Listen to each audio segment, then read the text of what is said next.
Yo, what's up, everybody? Welcome to a CPL Season 10 cast. We got today Horse Emoji versus Team Uncoachables, and we're going to be doing the Tier 0. So we're going to hop right into that, boys. Let me know what you guys think about the different logos. Share with me what you guys think about that. Maybe type in the chat here which one you think is your favorite. They're going to be up for just a moment longer while I do a little bit of an intro here. Really quickly, Snow, is your team still in the playoffs? Unfortunately, my junior girls, we lost in the quarterfinals. But my majors are still in it. They play on Thursday for the semifinals. So, you know, there's still some hope. There's still some hope we can win a championship. Me personally, man, I really like big click energy. I really like thank you very much or thank you very much. I mean, of course, I'm from Team Uncoachables, so I got to go with my boys, the Uncoachables. But the wine and cheese, you know, definitely a very cool one as well. I'm liking the wine and cheese as well. The horse emoji, I feel like if you're a BoJack fan, I know it looks like the horse from BoJack, you know. So I feel like if you're a BoJack fan, you're probably gonna find some love in that one. Need a light, you know, I gotta say that's probably my least favorite one out of the six we got going on this season. You know, I'm sure the person that put this together put a lot of time and effort into it, but just my personal opinion on that. But yeah, share your thoughts, type it up in the chat, boys, and we'll see what you guys think about it. But without further ado, boys, let's hop into game number 1. Let me get some game sound going for this, since I'm not going to be playing music, so we don't have any copyright issues. So let's get into it, boys. Here we go. Game number 1. We got our boy bagelpirate representing the team Horse Emoji over here at the 12 o'clock position. Starting off with the pylon here at the front. You know, nothing crazy. Pretty standard stuff coming out of him. And over here, spawning on the right side of the map Apocalypse, we got our boy tarpman representing Team Uncoachables, going for what looks like a 9-pool opener. Alright, so we got a 9-pool opener. Overlord unfortunately going in the wrong direction, so he's not going to be able to find Protoss right away. And Bagel, will he go for a Forge or will he go for a Gateway? It looks like he's going for a Gateway. Yeah, so he'll be dropping down that Gateway. He's looking to put a little bit of pressure on. However, our boy Tarpman did open that 9-pool, so he should be perfectly fine. Not going to be feeling any pressure from that. It was very brief just to keep some of the mechs alive. I did some good ZVP practice this morning, but got my ass kicked. And it looks like Bagel Pirate will be sending that probe down to the bottom left. He unfortunately will not find Tarpman, but he might actually see the Overlord. And it looks like he doesn't actually see the Overlord, so he is going to waste a little bit of time here confirming this bottom left position. And for my boy Tarpman, looks like there's the Overlord done. We're making the 6 slings, and we're going to be sending that drone to go make our hatchery at the natural. So while this game is kind of picking up a little bit, I want to give a big shout out to all the admins of CPL for making CPL 10 happen. It's always beautiful to have the CPL season going on. A lot of us look forward to this all year round, just waiting for the next season of CPL to commence. Ooh, a big moment there, actually. Bagel Pirate going to lose that probe immediately. He's not even going to see if there was a hatchery there or not, so that might actually force a little bit of a response here from him. We might even see the Forge before the Nexus here just because of that. Because he does see the 6 slings coming across. And, ooh, interesting. It's going to be a shield battery instead of a Forge, so he's definitely feeling a little bit of the pressure here. He's pulling even 3 more probes off the line, so we got a total of 4 probes off the line here to try to hold this. And the Zergling's going to get in. Uh-oh. Zergling's getting a nice surround over this first Zealot. He's looking to pick it off. Bagel trying his best to keep that Zealot alive. Unfortunately, is going to lose it, and 5lings are going to trickle in. And this could be a little bit of trouble, depending on how well Tarpman can control these Zerglings here. This is big-time pressure for our boy Bagel. Looks like he's going to go after a probe here. Doesn't get it, unfortunately. Just one more little touch away with the Zerglings there. He would have been able to get that.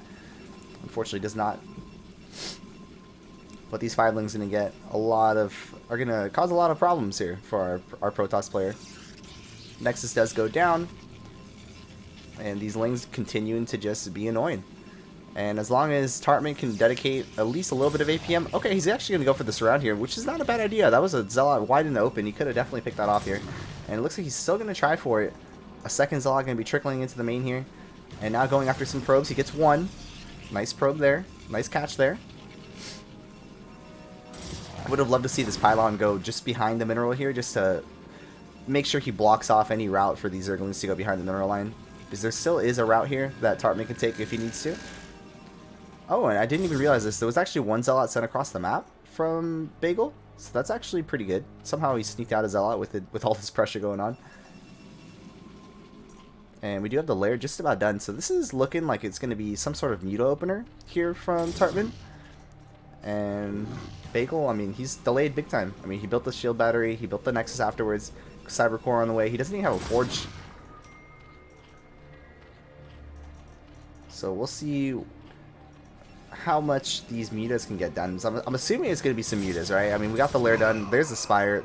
I wish he wouldn't have built the Spire in the face of the Zealot there, but at the same time, it's not like he's really hiding anything. Protoss did not see a Hydra Den, so he knows for sure it's not a lurker timing or anything like that. It's just going to be the Spire drop down. And we do see the Zerglings now in the main. Unfortunately, doesn't really have the APM, it looks like, to keep these Zerglings alive, because he had 4 of them, and we just had 2 Zealots, 2 slow Zealots for that. And he is, oh, he missed an opportunity there. I think he could have picked off that Zealot. And we do see the Citadel of Adun now started here. And, oh, Zergling's still alive, so this is nice. He's still going to be able to gather up some information. Would love for him to take a peek on this left side to see what's building over here, and he does. He's going to see the Citadel of Adun and the Stargate going down. Our first cannon at 5 minutes 30 seconds. Pretty crazy to see a cannon going down that late, but he's not going to be punished for it. And from the side of Tarpman, we're just droning up. We're saving our larva up. We got Spire done roughly 20 seconds or so. And it looks like Bagel might go for some sort of little pressure with these Zealots here. We got 5 Zealots. And a 3rd hatchery on the way. We do see a 4th hatchery now being plopped down for Tarpman. And our 2nd gas taken. No Corsair just yet. He is supply blocked, unfortunately, which actually might be a big deal here, as every second matters right now, as the mutas are being produced. Oh, wow, goodness. Okay, so we're not actually making mutas. We're just making 2 sets of Scourge. Wow. Okay, I really expected him to make some mutas here. Okay, he made 1. I'm actually really confused here. I wonder if it was a misclick. No, he probably did want the Scourge. I don't know, though, but I feel like maybe he forgot to take the 2nd gas.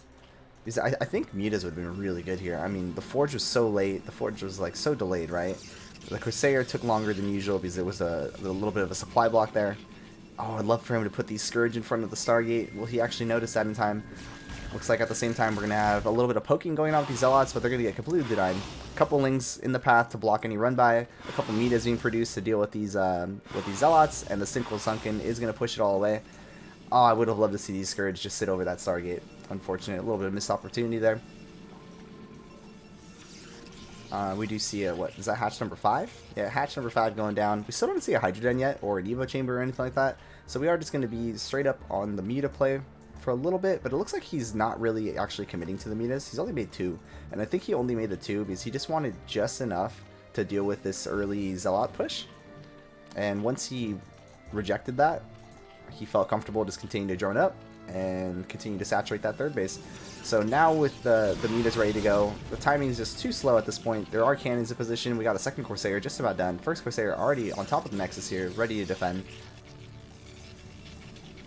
And maybe a little bit of an over-response from Bagel. I mean, he can't confirm exactly how many mutas are being produced here, because he could not send that 1st Corsair to go see what was going on. But he did, you know, he made quite a few cannons here in the main, and quite a few cannons here in the natural. We do see a little bit of another timing attack happening here. The +1 is going to be very slow because our Forge was much delayed. We built the shield battery instead of the Forge at the start because we were a little nervous of maybe a bigger commitment to the Zergling from Tarpman. But yeah, now we have the Evo chamber completed. We got Hydra Den on the way, and Evo chamber is going to be researching that spit upgrade, dude. He's looking for that Hydra ranged attack upgrade, and we do actually have a Carapace upgrade going on here on the Spire. I didn't actually catch that. Maybe just looking to make the Overlords a little bit more tanky, and he does have the 7 Muta account, which is like perfect. I mean, I guess you only need 5 to snipe a probe, but he's got 7. I guess, what, does 7 2-shot a High Templar? Yeah, 7 2-shots a High Templar, so maybe that's what he's looking for.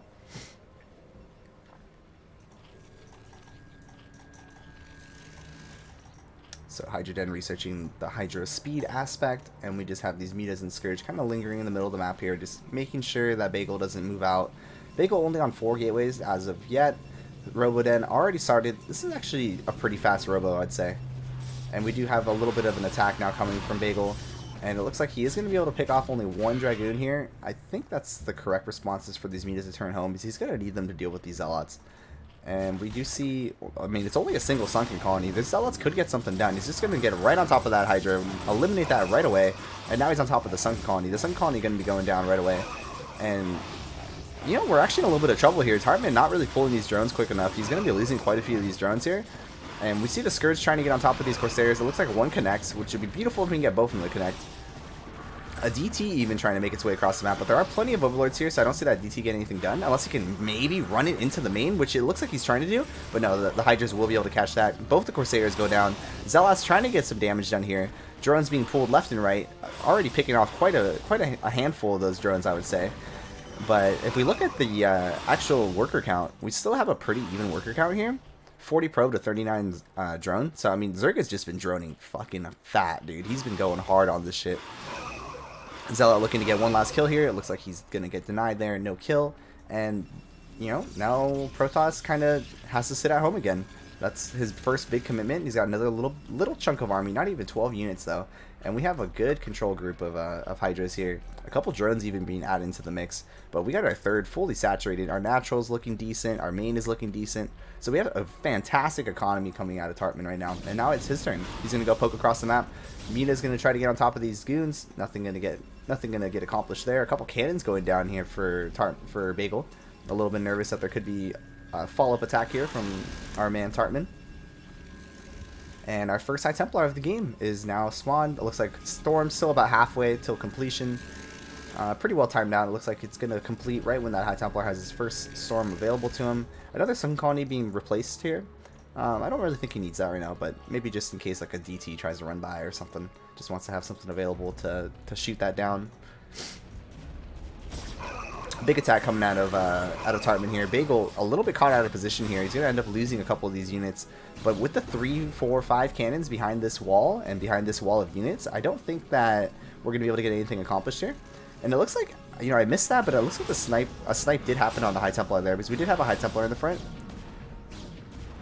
A little bit of Mina Micro happening here. You know, finding a little bit of a spot to abuse there. There was only a single cannon shelling these Mitas as they came in and sniped some of those probes. So well done by tarpman to find a little bit of damage there. DT sneaking off over here to the top right, but there are Hydras in a position, and there is also the Overlord. And oh, that's painful for Zerg. Fortunately, he doesn't get that DT. And a drone heading down over here to this, what it looks like about 5 o'clock position. And another fight going to be taking place here. High Templar's a little bit out of position here. We do have a single little storm taking place, and yeah, it does get some damage done. Mita's kind of a little bit of a miscontrol from the Mitas there. I would have loved to see him keep those around a little bit longer, but he's going to end up losing all the Mitas for, what, a High Templar? So, a nice trade there for Bagel, I'd say. But if we look at the supply count once again, tarpman really killing it with the ego. 54 drones, man. That's so many drones. He is so freaking saturated. He's ready to play the mid game. He's even adding more drones into the mix. This hatchery here down at the 6 o'clock, or sorry, at the 5 o'clock still has not been taken yet. A couple Hydras just chilling in the middle of the map here. As we look at the tech path for Protoss, it looks like something being loaded up. A High Templar and a DT, so he might look to try to do some sort of storm drop here at this base at the 1 o'clock position. And it looks like Protoss is ready to try to take his third. And, you know, tarpman with a lot of larvae here. He's not utilizing all his larvae. He's got over 12 larvae available. It looks like, there we go. We got a bunch of something being produced. I'd assume Hydras. Yeah, we do see the Hydras being produced, and we do have +2 weapon just about completed. We should see a Queen's Nest probably. Okay, a third. Okay, there we go. So a third Evo and a Queen's Nest getting dropped down now. And we do even have some lurkers in the mix. Are there any observers just yet? We saw the observatory was completed. Okay, so he does have a single observer. Probably going to need a couple more of those, as we know Zerg players are getting quite good at just sniping these. A little bit of a missed opportunity there. tarpman could have picked that off that observer. That would have been pretty big. And now we're going to see what looks like potentially a contain or potentially an attack. I'm not really sure yet what tarpman's plan is. He's kind of just running these Hydras back and forth. Not really sure what it is. Oh my goodness, I missed this entirely. We did have the big drop. It looks like the High Templar and the DT finding some major damage there. Oh, that's a big moment for Bagel. He really needed something to alleviate this pressure, and that's it. He finds it. So, huge moment for Bagel there. I totally missed that, guys. I apologize.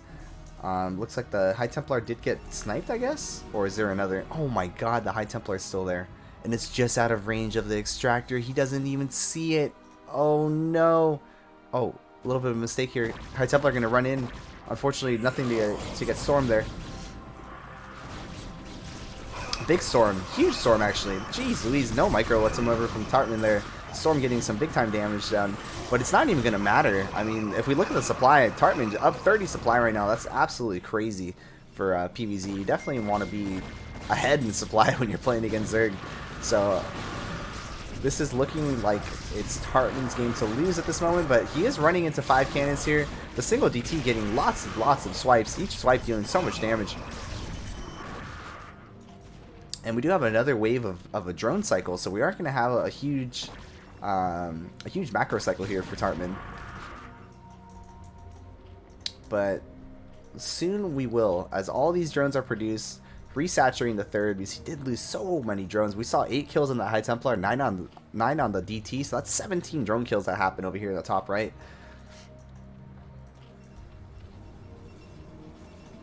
Another gateway being added, so no robotic support bay just yet.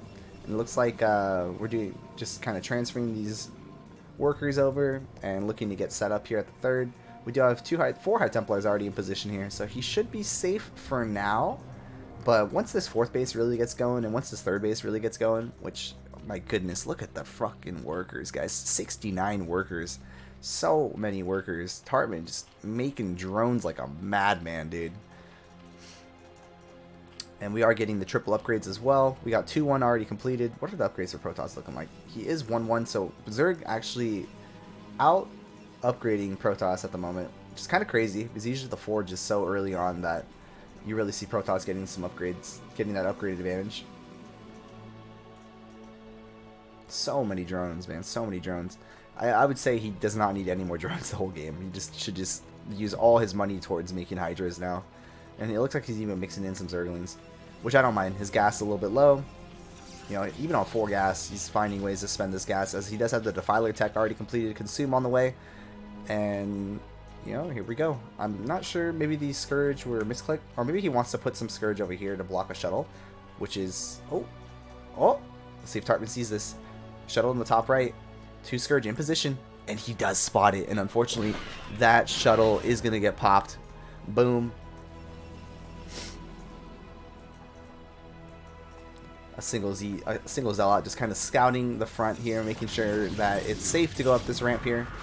No lurkers in position. A couple lurkers being put in position over here. I'm kind of curious why we don't have the whole army kind of holding these 2 bridges, or these 2 little ramps here for Tartman, but either way, he definitely can just obliterate this army. There is a lot of High Templars though. There's 7 High Templars, each one with a capability of at least 1 storm. A few of them can even cast 2. So we're going to have to see how these storms are. The first 2 storms looking fantastic. Another great storm there. And yeah, those storms are doing a lot of work there. Killing all the Zerglings, getting a lot of damage out on these lurkers. A couple of these Hydras are going to be going down now. And this is the point of the game for Zerg where it gets a little bit tricky to control so many units. I mean, like 12 Zerglings is a control group, right? And that's only 6 pairs of Zerglings. So it gets a little bit tricky being able to control everything. And unfortunately, these Hydras, oh, okay, I look like they were like on stop position or something.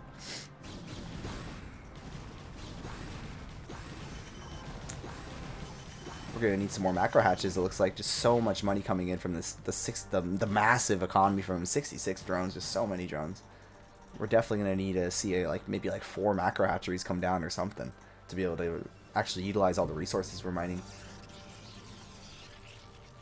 I love the Overlord placement as well. Doing a great job just keeping tabs on everything. He is going to see this 4th base coming down from Protoss, and I feel like his next objective should just be shut this down before it gets started. We should see Protoss just kind of throw down mass cannons over here and try to get some High Templar position behind the cannons to try to defend that. But yeah, as of right now, Protoss still mining off 2 bases. He does have the natural going. Zerglings are going to come deny this base. He's got the crackling upgrade. That Nexus is going to fall so quickly. Does he get the cancel? Ooh, unfortunately, Bagel does not even get the cancel, so he won't even get his money back for that.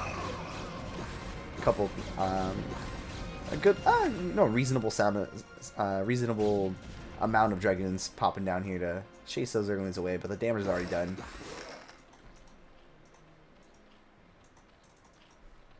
Let's see. I would still really love to see some macro hatches come down.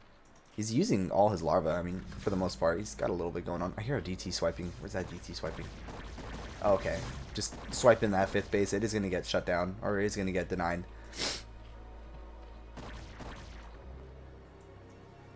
Scorpion boys? I didn't see any scorpions.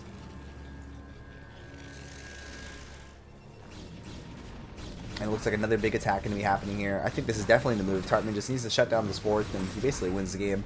He's up so much supply. This is kind of crazy. I don't really see a way that Bagel can come back. I mean, maybe with some more fantastic High Templar drops, like just eliminating all the drones once again, he might be able to have a chance here. But I mean, look at the supplies, guys. This game's over. Really nothing left. No gas left in the tank for our boy. He's got a couple Zealots left. He's got a High Templar. He's got some cannons to fall back to. But, I mean, we're not going to win the game with cannons, boys. And it looks like a fellow Plague actually landing on one of our defilers there. Oh, I just saw everyone played on top versus bottom. That's good for future games if the colors are too close.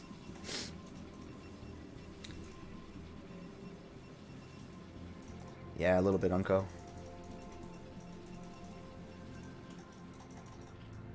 All the hot, cold, hot, cold. Alright, so, yeah, I mean, I think we're going to see... Okay, here comes an attempt at something. Excuse me. And, I mean, that is a fantastic storm drop. That is going to clear, what, about 9 drones there? That was pretty good. But, I mean, 100 supply up, guys. This is, you know, we might need a Christmas miracle with these storms. And we do have even Black Swarm, or what's it called? Dark Swarm happening now. Zealot's trying to get on top of this. Again, the difficulty of controlling this many Zerg units. It's very difficult to actually grab everything and send it. There's so many units just kind of chilling. But, yeah, alright, there it is. Tarpman going to be taking game number 1.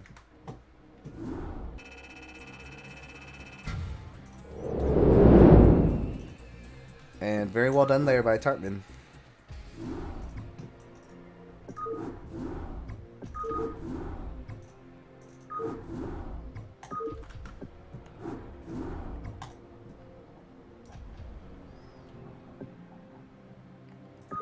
As we will now hop into game number 2.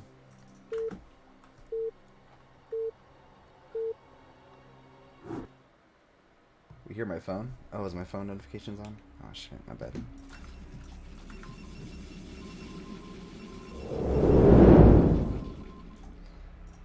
Alright, so we're hopping into game number 2. 1 second, let me just get this overlay updated.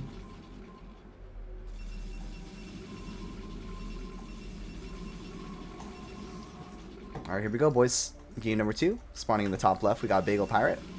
Looking to make something happen. Looking to claw his way back into the series. Down 0-1 in a best of 3.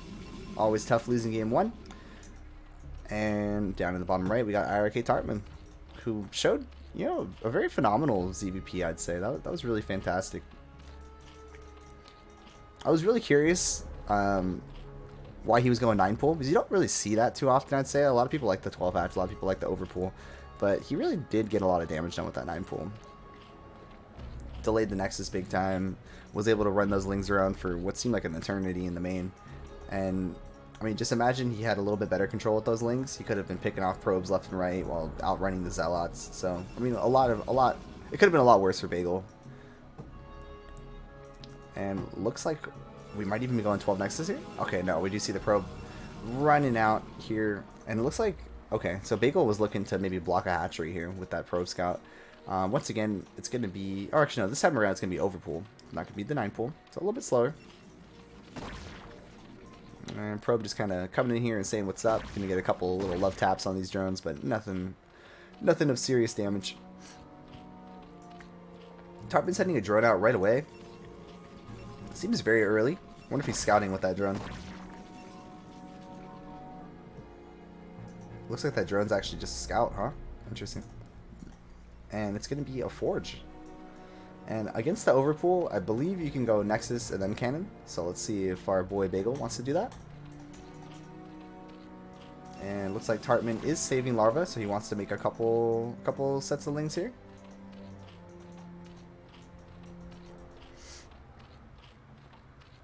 And he's going to drop a second set of lings here.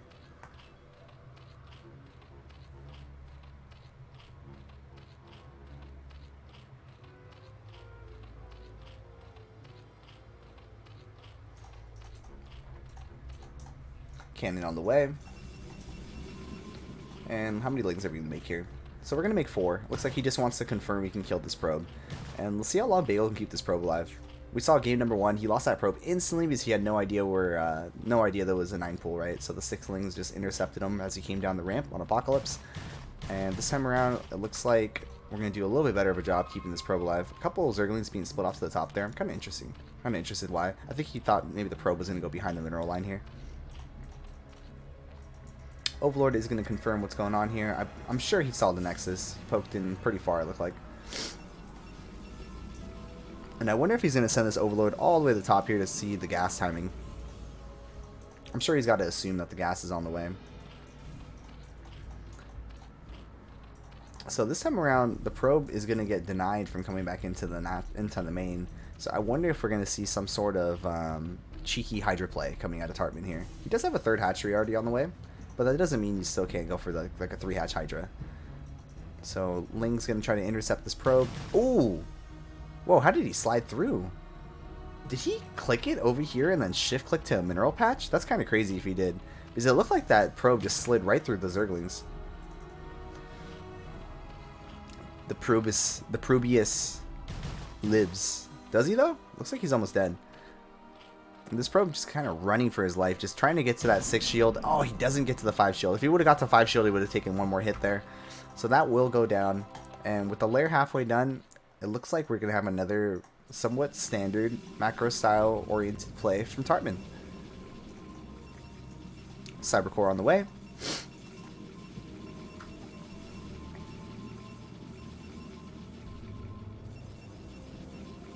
Sorry, 1 second.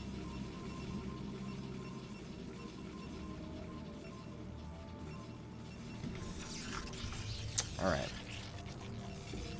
First Zealot going across the map. Did he really only have 1 Zealot? He opened... Oh, he did open Forge. Okay, that makes sense. So 1 Zealot trying to make its way across the map. This is probably just for scouting purposes. I can't imagine he'll get anything accomplished with this Zealot. But the Zerglings are out of position. And that's going to be a clear path right into the main. Red carpet door open. Oh no, he's going to run in. Okay, I guess he just wants to confirm with the probe what's going on. And he's just going to use the Zealot to try to get some damage on these drones. And a nice surround, beautiful surround there by the Zerglings. Not even going to lose 1 Zergling to that Zealot. Beautifully done.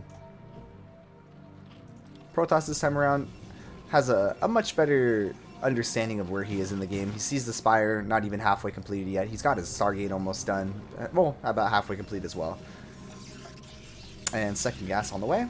We do have the Citadel on the way as well. Overlord sees everything, and he's going to now just run for his life down south as far as he can. And, you know, this is the problem when you go with the Forge openers. Look at Zerg's drone count once again. He's just massing the drones, man. He feels no pressure. He can just make as many drones as he wants. And I wonder if this time around we're going to see some mutas actually be created, or if it's just going to be a couple sets of Scourge and like a single muta or 2 to just deal with the first couple Zealots. He's already killed 1 Zealot, and it was a Forge opener, and he's still got 8 Zerglings, so I feel like he shouldn't be too worrisome of these Zealots. And look at this, dude. It's double Stargate coming out of bagelpirate. And will this actually be a big read? We're going to see. So it looks like, once again, we're not actually making mutas. We're just making a couple sets of Scourge here. We are getting Carapace upgrade once again. So it's not going to be mutas. First Corsair.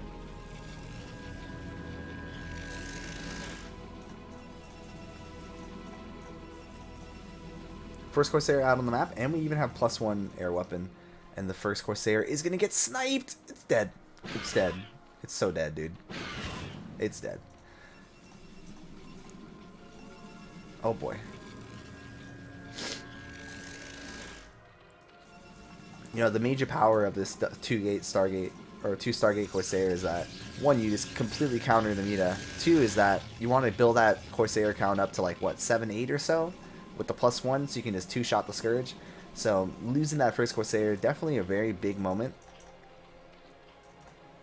And, you know, once again, just drone, drone, drone, drone. Zealots are going to start moving across the map now, so that is going to force Tarpman to do something. He's got to either make a couple metas, which looks like he has. He's made 2 metas here. He's got a couple sunken colonies in position. He's probably going to make a Hydroden right in front of this sunken colony, or an Evo chamber or something, to try to SimCity that up a little bit, clog it up a little bit more.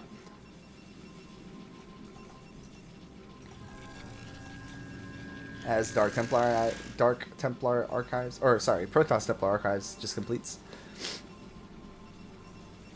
He does have the 5 meta count, which is just enough to snipe the probes, so let's see if he ends up going for a couple of those snipes. But as we can see here, I mean, the Devil Stargate really starting to show its power. He's up to 5 Corsair already. It's going to be a big time surprise for our boy Tarpman here when these Corsairs get across the map and start sniping his metas and start sniping his overlords. You know, getting a lot of damage done though. Some big time damage done. Okay, what will these 2 Scourge be able to connect with the Corsair? It looks like they're running for their lives here.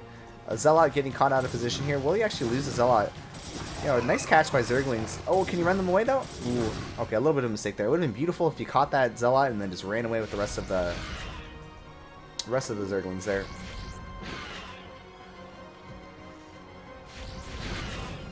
Okay, so he loses. So unfortunately, he wasn't target firing the same Corsairs that he had hit the first time initially, but he does have a lot of Scourge. I can't believe this, man. This is crazy to watch. We're actually going to see all the Corsairs go down to nothing but Scourge and Mitas. Like, we were look how close we were to +1, and we already had 6 Corsair. That's crazy.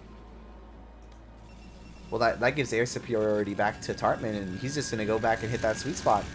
This map, Dark Origin, it's so annoying, bro. Even, like, TVZ, it's so fucking annoying to build turrets over here and, like, block these Mitas from doing harassment. It's like, look at this. He finds a sweet spot once again. Picks off 3 more probes. Backs off.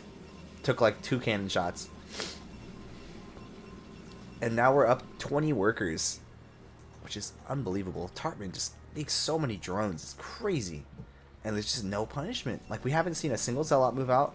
We haven't seen any pressure put on by Bagel. Our Corsairs, unfortunately, we haven't really been able to utilize them as they kept dying. And now it just feels like we're in a tough scenario as Protoss. We don't have the gateway count that we really wish we have because we spent extra money on the Stargate. We don't have any High Templars produced just yet. And for the side of Zerg, he's building that 4th hatchery. He's just getting his upgrades for his Hydras. And now Mita's coming in once again, trying to get some damage done. He's going to pick off a couple of these probes. He is going to lose all these Mitas. There's no way he gets out with these things. Maybe if he splits them, he might save like 1 or 2. Oh, crazy. I thought the Corsair would chase that down. Alright, so Zealots are going to move out across the map now. +1 weapon almost done for our Hydras. 2nd Evo chamber completed. Carapace upgrade being researched here. And it looks like we did just hear a Corsair getting sniped there by the Hydras. A couple more Corsairs looking to get an Overlord, but ooh, another catch there by a Scourge. Another catch by a Scourge. That's crazy. I can't believe these Scourge are actually getting so much work done, dude. And he's going to pick off another Corsair. So all the Corsairs going down once again. That's been about 10 Corsairs or so go down this game. And we still don't have any High Templars. Where are the High Templars at? We got plenty of gas. Yeah, all the Zealots go down as well. And we're in big time trouble. Zerg's just going to go across the map with like 24 Hydras. And, I mean, can Protoss hold this? A couple of DTs being produced as well. There is not an Overlord in position here. So maybe that's our saving grace here is we have a DT pop up. But I think it's going to be too late. Wow, and there it is. And Bagel's going to take that series 2-1. Or sorry, not Bagel. Tarpman.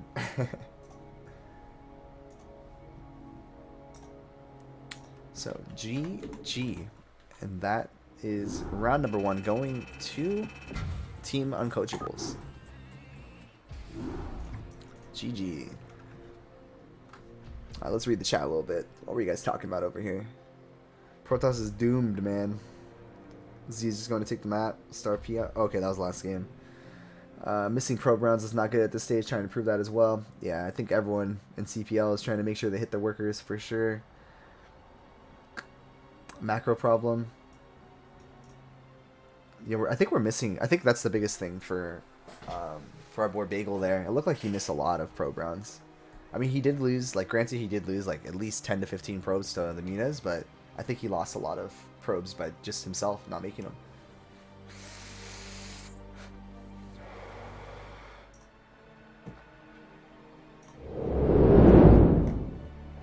Alright, let's get into our series number 2.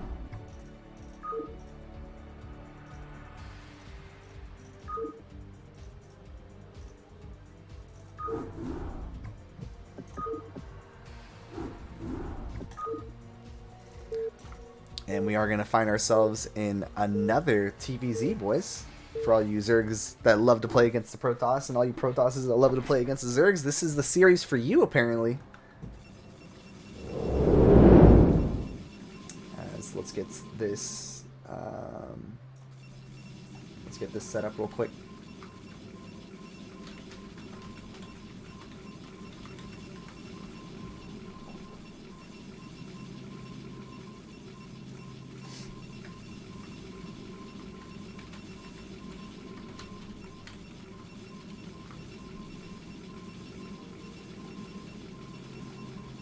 We got our stuff set up here, and over here on the left side of Apocalypse, we got our boy Horse for the win, repping the name, repping the logo, and in the bottom right, we got Jiffymix repping team the Uncoachables.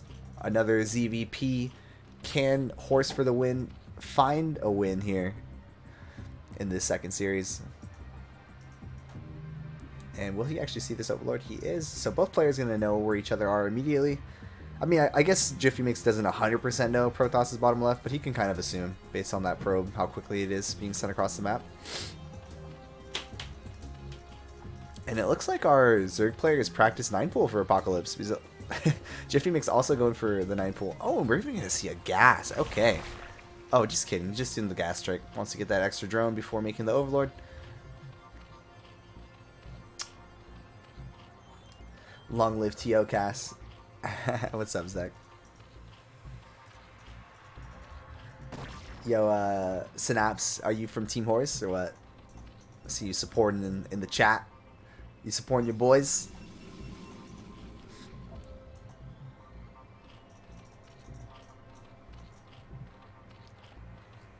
Oh, let's turn this off. You watch BoJack Horseman? Or BoJack, whatever it's called. That comedy thing. Cartoon, I guess you call it. Alright, so we're going to see what looks like a Nexus plop down before any cannons. Okay, maybe not. Maybe just cannon slow.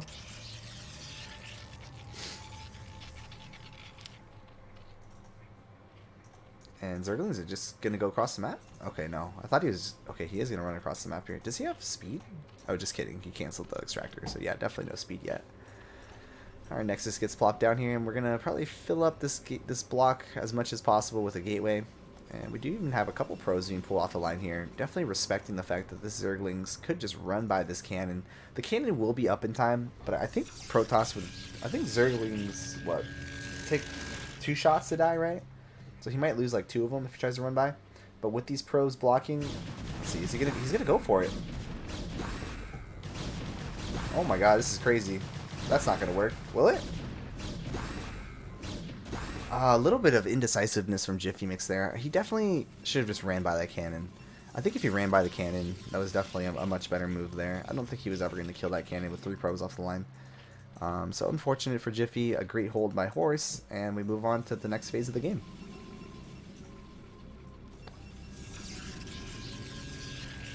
So with the probes still scouting around here, he knows that he doesn't actually need to keep these probes off the line, but with the Nexus almost down, he's just kind of like early transferring these probes because they were already mining over here, it looks like. And we do see the lair on the way. Cybercore should be started. Yeah, Cybercore started. Gas halfway done.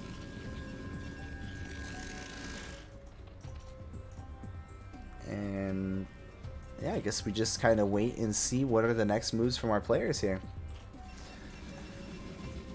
Well, we got a second here. Thank you everyone for coming to watch the cast today on the Lovesnow channel. A lot of you guys may already know me from last season. Did a lot of casting for CPL 9, but this is my first cast for the CPLX season, so really excited to be a part of this and really happy to see all the new graphic designs and all the new logos and all the new overlays that come with CPL 10. Second gas being taken for Protoss here, and we should see the Stargate. And there's the Stargate. Jiffymix should start pulling this overload away. And Spire getting plopped down. Third hatch on the way. Couple Zealots. I'd love to see him just send these Zealots, man. He actually even has a window. I mean, I'm sure this is very difficult to manage, but if he were to sneak these Zealots through the left side here, up this ramp, it would not get spotted by the Overlord. As Protoss can see, there's only 4 Zerglings on the map currently. So if he's able to sneak these 2 Zealots up the left side, and then kind of be like, peekaboo, just pop up right here at the natural, you can definitely get some damage done. Instead, you know, Horse playing a little bit safer here. He's just going to hold the line, keep these Zealots at home, make sure he doesn't have any Zergling run by or anything like that. And we do actually see the +1 air weapon being upgraded, and a Corsair on the way. Spire just about done.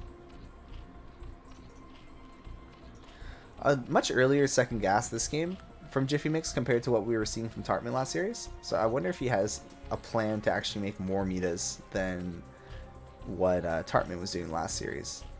So he is hitting that, he is approaching that mark where he's got enough for about 6 mutas, and it looks like when this finishes, he might have enough for 7.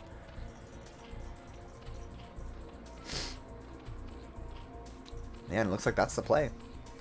Looks like Jiffy looking to put on a little bit more pressure with the metas this series compared to the last series we just witnessed.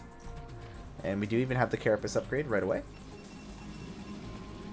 The respect is being shown as we do see a cannon already morphing down here at the natural. And Overlords are going to start following. Corsair is going to be able to get at least 1 Overlord here, which is nice. There is a set of Scourge. What, 7 meta? 5 meta. Okay, so 5 meta in the Scourge. So it looks like just enough to pick off probes to one-shot those things. And he does get a single Overlord, which is nice because it actually does supply block Jiffy. There is a moment of opportunity here. The cannon in the main, not actually ready to go. But there is already 3 Corsairs. And the dance begins. Oh, nicely done there by Jiffy. He's going to be able to pick off one of these Corsairs, but now the Corsair is getting some big time damage done. He's going to split the metas a little bit there, taking a lot of damage, but he does split them quite well at the very end there. Initially not so well, but then ends up cleaning it up a little bit. And, I mean, one of these Corsairs are pretty close to death. Looks like we are continuing to just see Scourge. We're not actually seeing... Oh, we are going to see some more metas. These eggs are nothing but meta. And we do have that drone being sent up to the top right, who's going to be dropping down our third base momentarily.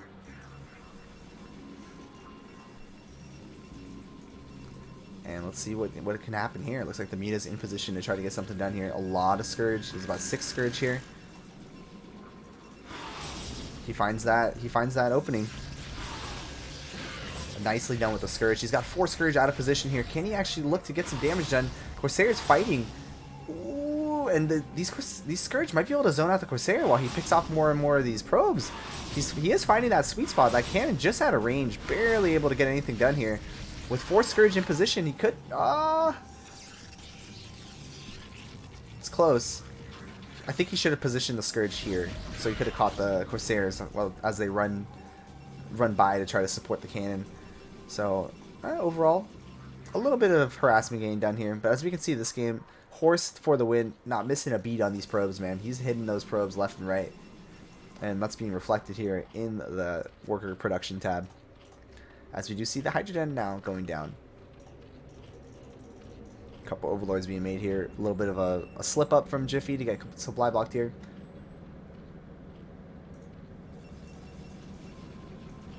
What's up, G5? And we got some more macro hatches happening here at the top right. Looks like another macro hatch might be the plan here for Jiffy. And it looks like that is the case. We're going to have another hatchery going down here. Up to the 6 hatchery mark. That 6 hatch Hydra, very strong.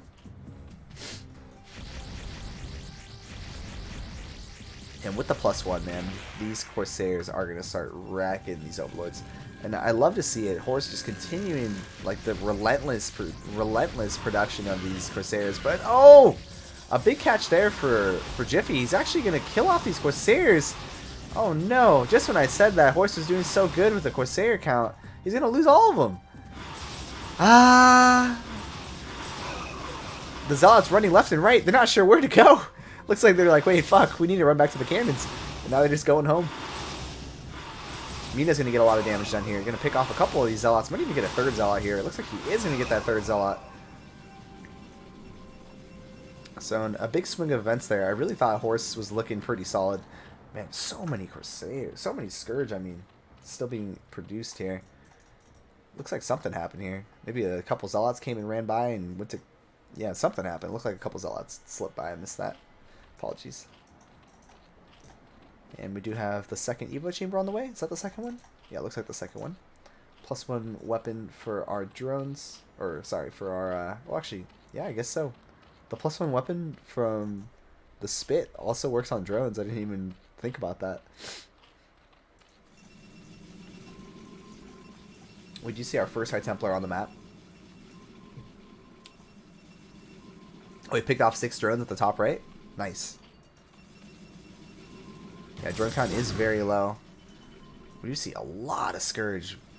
But the response from Horse is, you know what, I've lost all my Corsairs. I'm just going to make some Archons.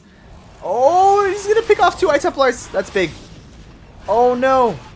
These, oh, God, these Minas are so close to death, though. One touch, just one touch from that Archon, and they're dead. Oh! Oh, man. One touch, bro. Look at how low these Minas are. So many of them just on the verge of death. I really like the way that Horse is being a lot more active on the map compared to how our boy Bagel was playing last game. This is definitely what you need to do. Not just let Zerg sit at home and just drone, you know? And we do have a 2nd creep colony being made here. Another High Templar going down. A big mistake by Horus, unfortunately. He's already lost 3. Oh! The Mina's getting connected by the Archon, though. We're going to need these Hydras to focus down the Archons. And it looks like he might be able to keep that Sunken alive. It's going to go down.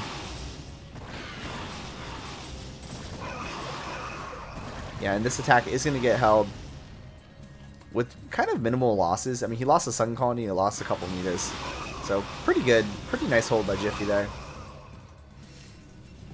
Behind this Horse just powering up, man. He's going up. He's going heavy on the gateway. We got 4, 5, 6, 7, 8, 9, 10, 11 gateways. I mean, I thought 10 is like the maximum we can afford, but you know what? I think if you accidentally miss a macro cycle, it doesn't hurt to have an 11th gateway, right? So, I don't mind them. I don't mind it. Looks like a drone going to be running up to this, we call it, what, 12:30 position or maybe 1 o'clock position. And Hydras are now ready to start moving across the map, it looks like. +1 weapon is completed now for our Hydras. And we still have a good set of Meta. 12 Metas, jeez, that seems like a lot. And, man, just relentlessly creating these Corsair. Which I love to see, honestly. I love to see Protosses that make the Corsairs consistently throughout the game. It's just so much that Corsairs can get done. Especially once you get to like the more chaotic phases of the middle of the mid game or the early stages of the late game. You know, big fights going on. You just have Corsairs running around the map, just killing Overlords, while the actions from Zerg are focused on dodging storms and dealing with these High Templars trying to sneak their way into bases and whatnot. And another High Templar goes down. That's High Templar number 4 being sniped by these Mitas. So the Mita's doing a great job. He is committed heavily to the Mitas, however, though. I mean, he's probably made about, like, I'm going to say close to 20 Mitas at this point. I have to imagine that at least 8 of them have died. And it looks like in these eggs, it's nothing but Hydras.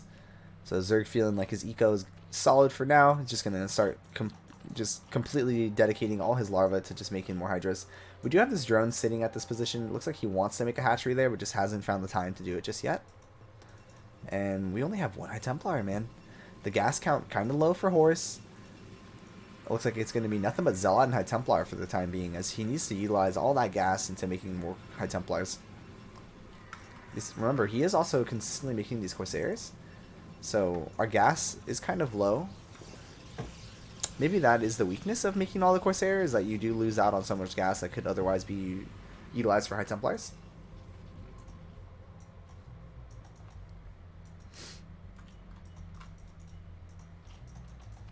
So again, just more Hydra rounds being produced here. Protoss has a decent army though. That's a lot of Zealots, and that's also a lot of Corsair. Looks like Mita's trying to find something here, maybe trying to catch some High Templar as they pop out of the gateway. Unfortunately for him, he's not going to be able to find any, but they are going to get on top of these cannons here, and with all these Scourge in position, can't he get something done here? This is going to be a big moment. Will any of these Scourge connect? So he gets a couple connections there. Oh, only really like 2 or 3 connections though.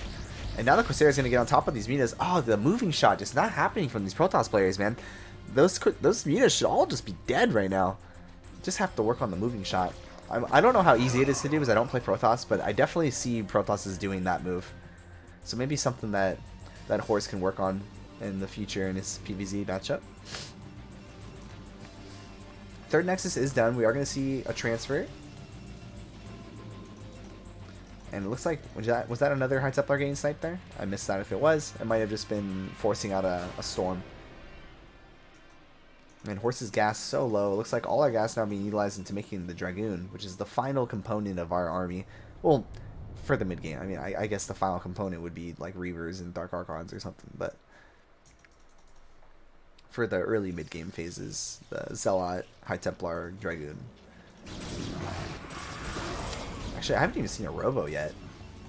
Yeah, Robo barely going down now. So these Lurkers are actually going to be able to just hold the line entirely.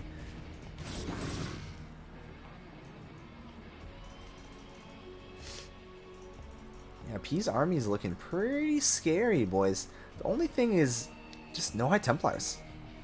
We really need some High Templars in this mix. Looks like all his gas was just being utilized on the goons. I wonder if he's going to start making some High Templars now. Or no, he's going to just continue making Dragoon.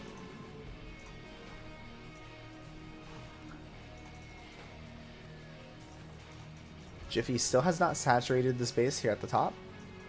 But a couple drones are mining it. Looks like he might just want the gas. I assume he wants the minerals as well. We just haven't seen the drone cycles just yet.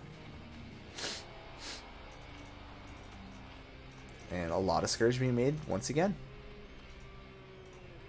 A couple Hydras just going to be poking their way around the map. Maybe looking to see if they could catch any stragglers. What are we already at? We're already at +2 weapon, +1 armor for Protoss here. And the High Templar, or sorry, not High Templar, Corsair, gonna lead the charge there. But none will get picked off there by the Hydras. I thought maybe he would lose 1 or 2 there by accident, but he does not end up losing any of those Corsair. And Protoss hitting the point where he's just about maxed, and where he's gonna be thinking about maybe taking his 4th and attacking behind it, or attacking and taking his 4th behind it.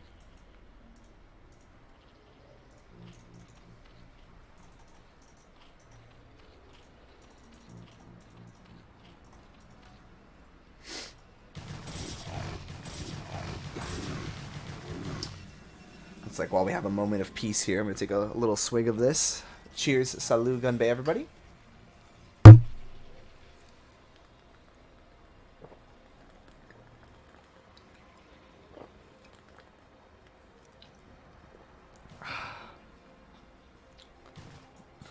able to hydrate my throat a little bit. Alright. So, yeah, kind of a little bit of a slower moment of the game. Both players just kind of maxing out, completing their 200-200. And it looks like we're going to see a big clash pretty soon. Hive barely on the way. Not really sure the timing for Zerg when they want to get their Hive. That's something maybe someone in the chat can reach out and let me know. But here comes the big attack. A very light on High Templar army, and the Lurkers getting so much damage done. Just now, the Observer getting in position to be able to see these Lurkers. I don't know, this seems kind of crazy from Protoss, to be honest. To attack uphill into like mass lurkers, I don't know. It seemed a little crazy. And all of a sudden, Jiffymix up 40 supply.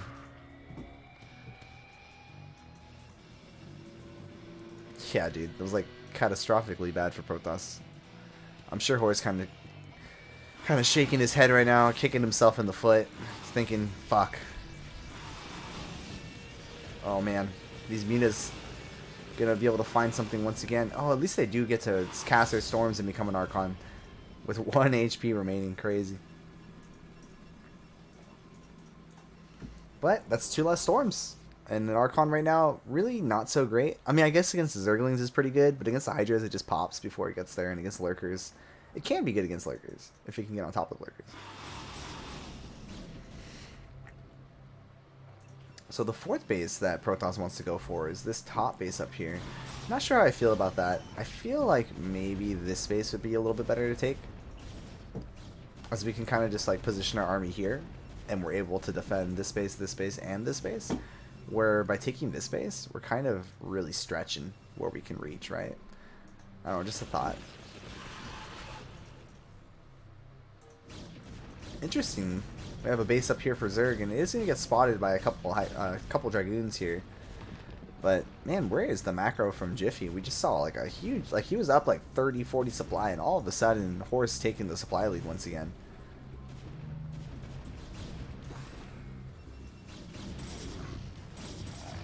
But here it is, dude. Just the mass waves of Zerg units.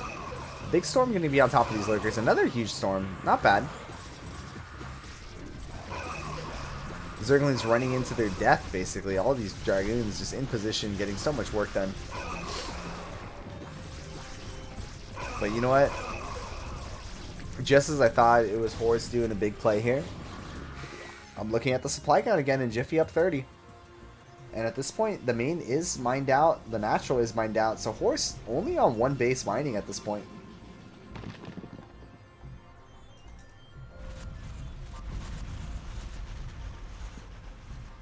Looks like Jiffy trying his best to trap these units.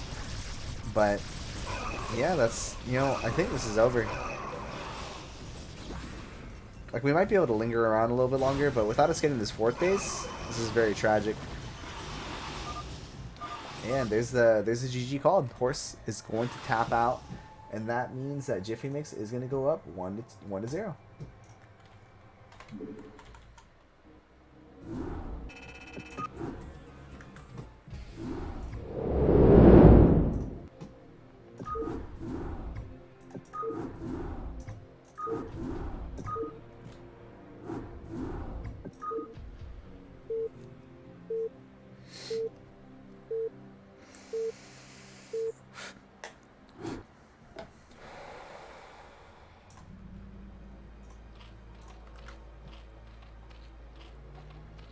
Alright, so let's see what Horse can pull out here in game number 2. As once again, it's, you know, Team Uncoachables. Their Zerg players getting a lot done with these early pulls. I mean, the last game we saw Jiffy kind of be a little indecisive with the Zerglings. He definitely could have ran by the cannon, but decided not to. And that actually costed him all his Zerglings, where he could have definitely ran by and got a little bit done there. But let's see how we do here. So, spawning in the top left, we got Jiffy, who looks like he went for an overpull. And in the bottom right, we got Horseman, or Horse for the win, who is going to be opening up with a safer opener. He's going to be going for the Forge. Actually, he went for the Forge last game too. My bad. I'm a big fan of the gateway openers, because I really think it's so important to force Zerg not to make drones. I think it's really, really important. So I'm a big fan of the gateway openers. I don't really, like, I kind of off-race Protoss every now and then when I'm messing around in, like, CSL or something. But when I play PVZs, I definitely prefer the gateway. So we're going to see 2 sets of links being produced here. Jiffy looks like he's already got his hatchery planted. And we just want to see now what's his next decision. It looks like he's saving up for a 3rd hatchery. He is saving larva too for some reason. I assume he's trying to save money for hatchery. Okay, no, we are just going to see a gas go down. I don't know. A little weird. Okay, this is why. The scouting drone is going to come back home, and it's going to make that 3rd hatchery over here. And just on time, too. Look at that. Mineral's kind of lining up perfectly. So, what am I to question, man? I don't play Zerg. Jiffymix knows what he's doing. Alright, Horse over here on his end. One cannon being produced, gateway being produced. I think with his pro being alive, he probably could have skimped out on that cannon for a little bit longer. Maybe you've gotten down the gateway a little bit faster, just a little bit more optimization, but at the end of the day, not going to be too big of a difference. Gas is going to be created, and once that gateway's done, it looks like he's going to be plopping down that core, as he does have a pylon in position to do so. Hatchery just about completed for Jiffy, and this probe, still being a little bit of a nuisance. Being very slippery. Jiffy not able to surround it, not able to kill it just yet. And that might force, or not might force, but definitely limits the options that Jiffy can do. A lot of people like to do these little Hydra all-ins in the early game, but if there's a probe lingering around, you really can't do something like that. Because the second the probe sees it, we just see the mass cannons happen, and the Hydras don't really do anything. They become ineffective. Alright, so core on the way. I'm curious to see how fast Horse will take his second gas. That'll tell us a little bit of what his plans are for the mid-game. And third hatchery just about done as well. And yeah, now it's time to drone. You can see Jiffy kind of committing the rest of his minerals to just making more drones.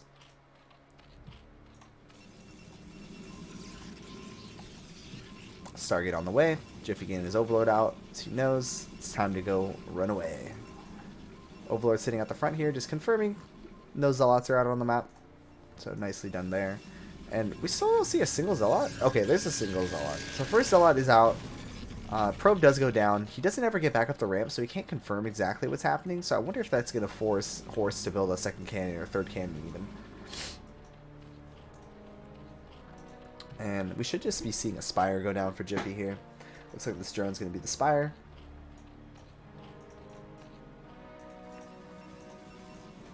And once again, we're going to get the +1 air weapon. So it looks like Horse is the type of guy that he loves to just make those Corsairs, man. He just loves to keep them pumping, and keep them pumping. Well, yeah, I mean, it looks like the game's going to slow down just a little bit here. Drones being made. Spire about halfway done, roughly. Stargate done. Corsair over halfway done. And we should see the Citadel of Vinoon go down any second now. And there's the Citadel. A couple drones being transferred over here to the third. And yeah, it looks like once again we're just going to have another pretty standard opener from both sides. And we're going to move on to the mid-game. First Corsair going to be going across the map here, and this is very important. That first Corsair is so important for Protoss in the PvZ matchup. After you lose that probe, unless you send a couple Zealots out in the early game, you really have no idea what Zerg is up to. So by him running in here and confirming what's happening, he's going to have a good idea of what's going on. He sees the second gas is barely going on, or barely getting planted, so he knows it's not going to be a heavy commitment to the meta. So from Protoss' perspective, he probably thinks this is just going to be like a set of Scourge or two, and a transition into more hatcheries and Hydras. Corsair running to the bottom left, looking for an Overlord. Ooh, he's going to miss that Overlord there, but I think he's a little nervous of the Scourge at this point. As we do have 6 Scourge being produced, which I guess works out perfectly because there are 3 Corsair. And looks like Zealot's just waiting for that legs and +1 timing. I don't know how long leg speed actually takes to upgrade, but it looks like it's going pretty quick. And +1, slowly taking its way. So, I think it might be lined up actually pretty perfect. I think legs and +1 will finish roughly around the same time. And as that's going on, I'm sure we'll see these Zealots start moving their way across the map. A couple Scourge going to be poking in here just to see what's going on. And he might actually die with this cannon. Oh, a little bit of a mistake there, losing that Scourge to the cannon. And what is that? Hatchery number 6 getting dropped. And a couple mutas being produced now. I wonder if he's going to be making the 5 muta once again to just get some harassment done. Again, this natural, well, on both sides here, just Dark Origin in general, the natural's so abusable at muta, man. I know I talk about it all the time in TVZ, how it's really difficult. Like, you can build turrets and they still find little angles where like 1 turret will hit or 2 turrets will hit max. It's really hard to get multiple turrets to, it's really hard to get like 3 or 4 turrets to always shoot on these positions, at these naturals. So I assume it works the same way with the cannons, which we have seen. I like this Overlord beam just kind of placed over here, just making sure there's no shenanigans going on. This prison, this little stasis cell prison not being broken into, the minerals not being mined. And we are going to have a little bit of an attack here from Protoss now. And, you know, there's really not too much from Zerg in position here. I'm actually not sure. Can the Zealots run the left side of this? I actually don't know. But I for sure think they can run through there. Ooh, the eggs being morphed right at the perfect time just to block these Zealots and be able to get in. That was nicely done. I gotta assume that was probably just like him spending his money to make the eggs, but it worked out really nicely for him. Bunch of Scourge trying to get some connections here. Ah! Oh man, a little bit of a mistake there from the Scourge.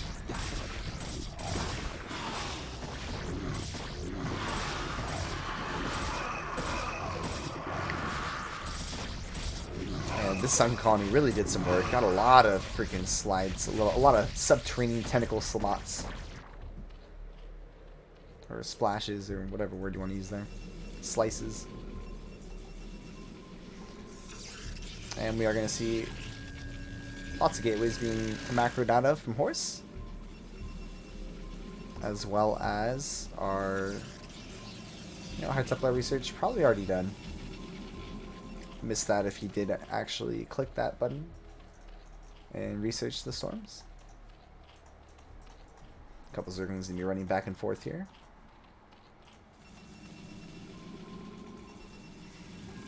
And we do actually have a pause from the Corsair production here. Last game we saw Horse just continuously pumping those Corsairs. This time around it looks like he's going to take a little break from the Corsair production, maybe just to utilize that gas into straight up High Templars. This time around we also have a much quicker robotics facility. One Zergling just kind of chilling here at the third location, another Zergling here in the middle of the map, just kind of keeping track of army movement. So very nicely done. Looks like +1 weapon for our Hydras are just about complete.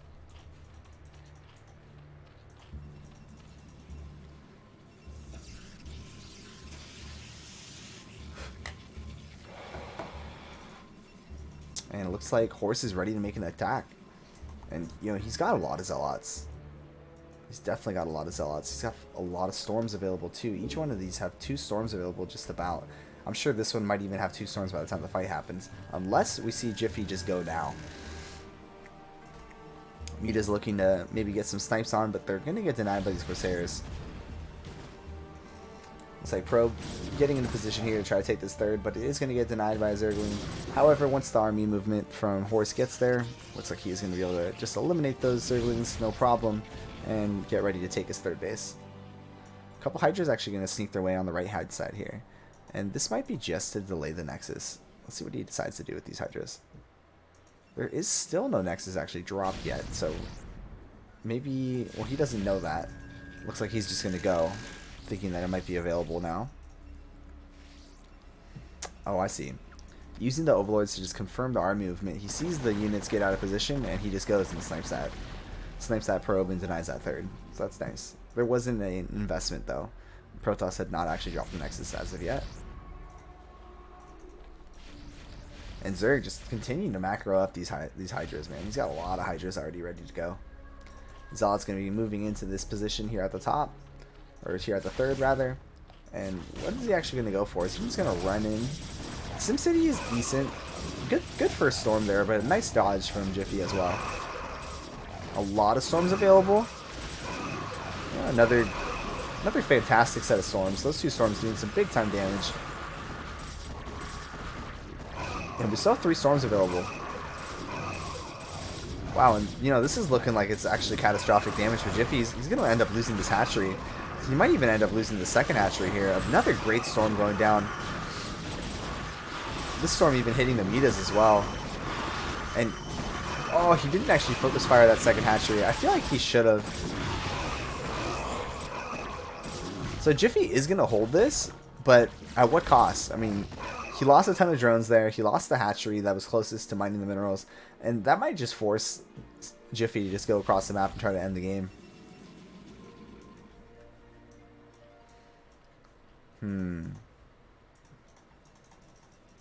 Yeah, I'm not sure, as Zerg, what you do from this position. I guess his answer is just, let's just go. And there are no High Templars in the mix, so maybe this is actually going to work.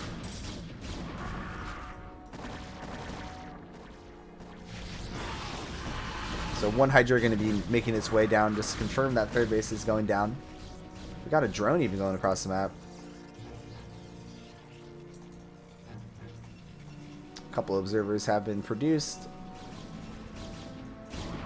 And a couple Hydras going to get blood off there by accident. Oh, it looks like maybe just one.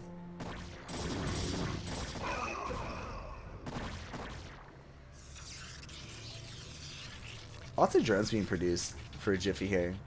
So there's going to be a moment of weakness for him. As we check a look at the supply count, I mean, Horse up 50 work, or 50 supply, almost 60 supply. Definitely now he's actually hit 60 supply lead.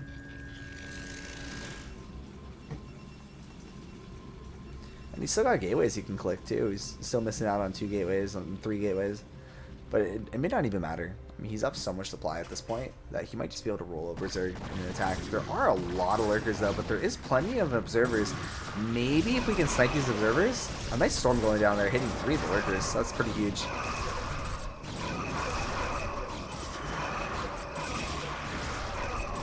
Yeah, lurker's actually gonna be able to get some big time damage done. But now with the Hydra count getting so low, these lurkers actually just got destroyed by the goons. And there's just about nothing left for Jiffy. It looks like he's got another round of Hydras being popped out. And he's actually just going to throw in the towel and GG out. And, you know, I don't blame him. At this point, he's definitely feeling a little bit behind. After that big attack here at the third, I think he was definitely behind. And, you know what? There we go. Looks like our team... Horse Emoji actually going to get a victory here, and we're going to go into game number 3.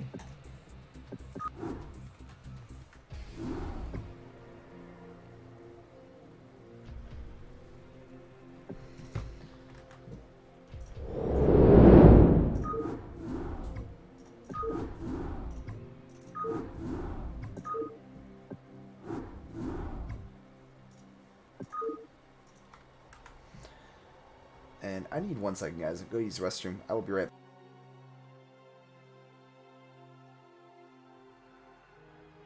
I'm just going to put the starting soon screen on. Starting soon screen on. I'll be right back, guys.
All right, boys, we're back. Sorry about that. Had to answer a business call after I went to the bathroom, but we're good to go. So let's hop into game number 3. Oh, Exit, thank you for the raid, bro. Appreciate that. 22 viewers, sick, bro. It's fucking sick.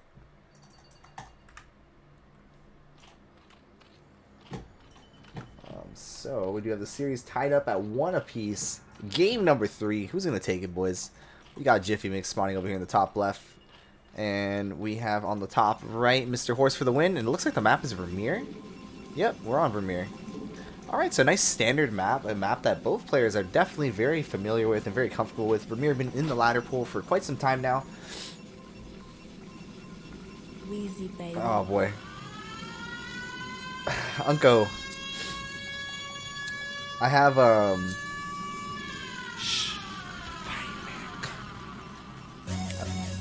okay, hold on. I actually have volleyball in like 3 hours. Like 2 hours. I have to leave the volleyball, but I don't have a bottle anyway. I'll finish a beer though. How about that? I'll finish a beer. Cheers, salut, gunbay, guys.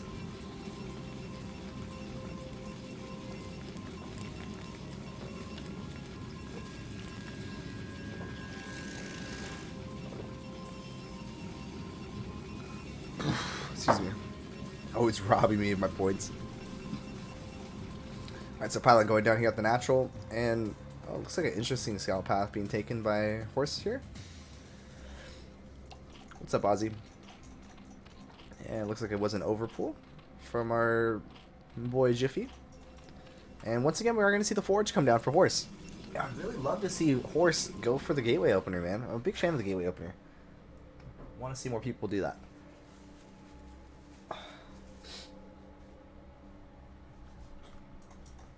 And drone being sent down to the bottom left. It looks like it's just going to be a drone scout. Or maybe he's going to throw down a quick third. We'll see. Oh, nice quick second hatchery being plopped down by Jiffy. And we are going to see the cannon. As Horse has no idea where Zerg is, so he has to just build that cannon preemptively. You know, 4 lings going to be making. Is he going to make a third pair of ling? He is. He's going to make 6 lings. Okay. And look at that. Horse taking no risk here. It's game number 3. Everything on the line. He says, you know what? Excuse me. I haven't found you yet. We're just going to drop double cannon. Will he cut a probe here to get the Nexus a little bit quicker? Man, he's even going to double scout this position top left? I'm sure Horse kind of shaking his head here, man. Because he had the initial scout top left, and then somehow something he saw made him say, you know what, let's go bottom left. But now he's going to return to the top left, the ultimate slow scout. Oh, the Zerglings don't even catch the probe. I thought for sure that probe was just going to get sniped.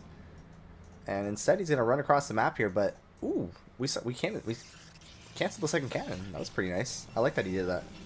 Definitely doesn't need that second cannon, so that was really nice of him to cancel that just in time. We'll be casting your games soon, Azhi.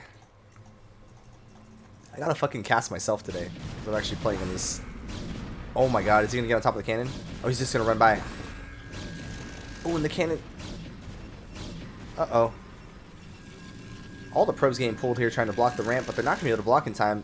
And now we're just gonna have a little bit of annoyance here as the first Zealot is only just now getting produced here. These Zerglings can get some stuff done, but they're just running around. They gotta like go at least run by the probes so you force pulls. There we go. That's what we want to see. We want to see Jiffy utilize the fact that these lings are so agile and so slippery that he can just run in, force a pull, run back. I mean, that's so much mining time that's getting lost here. Another pull happening here. Another pull happening here. Horse just getting pulled left and right here. And first Zealot is out now. No lair as of yet. We're actually seeing a 4th hatchery go down. Is this going to be... Damn, 4th hatchery before gas. Well, I guess technically we did throw the geyser down. No, actually, I think we definitely threw the hatchery down before the gas. These lings all still very healthy. Full HP on all of them. And it's just going to be a testament to Jiffy's control here. Or micromanagement.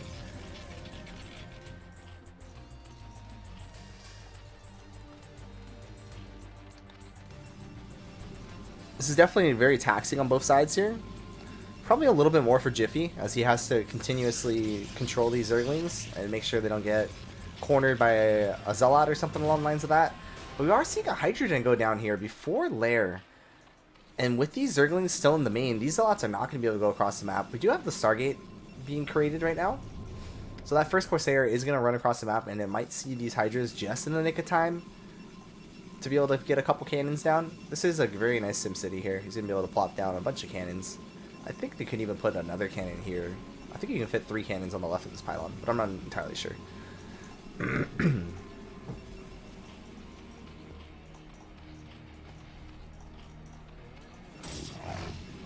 still got 3 Zerglings running around, just being annoying. Oh! He actually made a Dragoon? That's kind of crazy. Don't see that usually.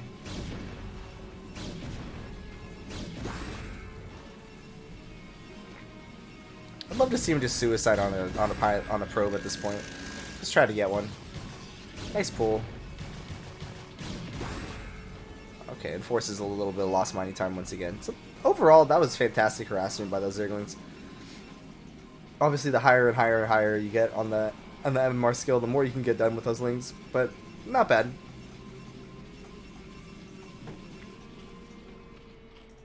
So there is Hydras being sent across the map now. They do have speed. Corsair is going to get here. It's going to see no Lair. It's going to see a Hydroden. And that's going to trigger the cannon response. And how many cannons are we going to see go down here? So far, just 2.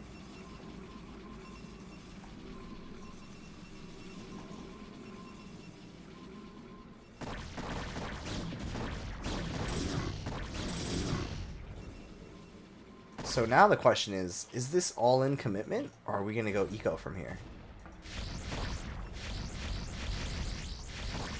Ooh, if that Orblood goes down, we actually do get supply blocked here.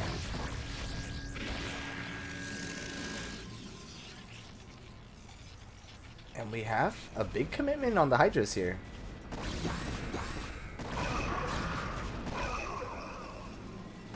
Is range not done yet? That's what it is. Range isn't done yet. Okay, range is done now.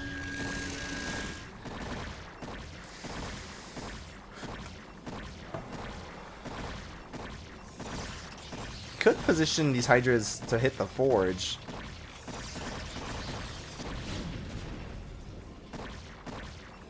Oh, it's going to be so close.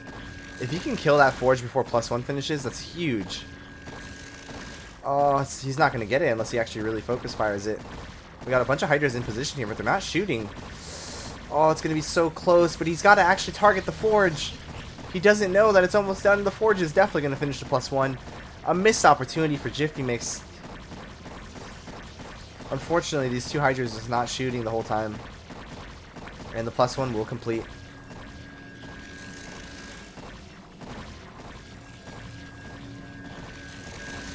Templar Archives. Storm being researched. I like that he only made the single... Actually, he made 2 Corsair, but that's fine. I like that he only made 2. Because you definitely don't need the Corsairs to help you fight against these Hydras, right? The humanity. Yeah, that was a mistake. He definitely could have picked off that Forge before the +1 finished. Which would have been really big. So we typically see a lot of Protosses build double Forge when they lose the first Forge. But maybe because he finished the +1 research, Horse just decided, you know what, I just need a single Forge. That might be like a preference thing between Protoss players. But yeah, now we just move on to the mid game. It looks like the kind of semi-all-in gets held. I guess I wouldn't even call it really that all-in-ish, because if we look at the drone count, it's not like he's very light on drones here. He's actually got a pretty decent economy going. He's making more and more drones here. He's got 5 just kind of chilling here. Hopefully he recognizes that sooner rather than later and can split those off to where they need to go, which is probably the natural. And he's going to send them all to the 3rd. Okay. Our first couple High Templar now on the map here, as we have 4 more gateways in the production.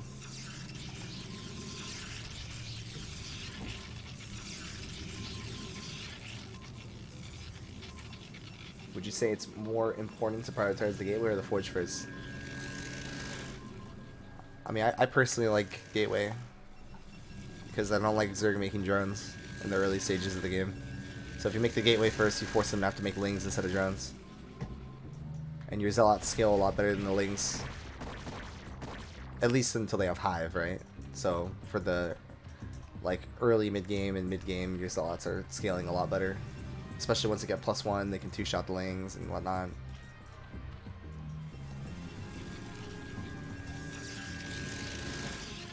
Alright, would you see Robo coming down now for Zerg? Or for Protoss, I mean?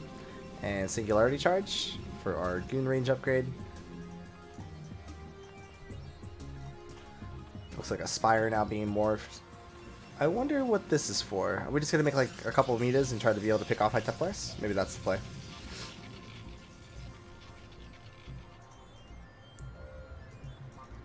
Oh man, I feel like I have to sneeze, but I can't sneeze.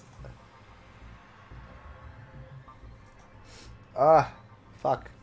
Alright, I think it passed. I hate when you have to like sneeze, but you can't sneeze. It looks like there's a DT that snuck out across the map. And I don't really think it's going to find any damage though. We see the third base, lots of Hydras, Overlords in position, no natural sunken Hydras, low Overlords in position. So this DT won't really be able to accomplish anything. It's just going to kind of confirm there's no hidden bases.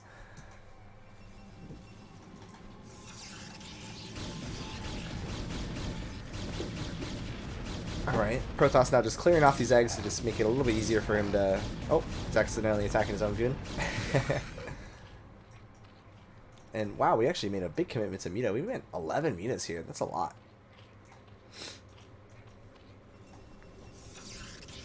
Lots of gateways too. We got 4. We got 8. We got 8 gateways right now. I guess that's not as many as we saw from forcing gate number 1. Gate number 1 we saw him go up to even 11 gateways. Oh my god. Huh.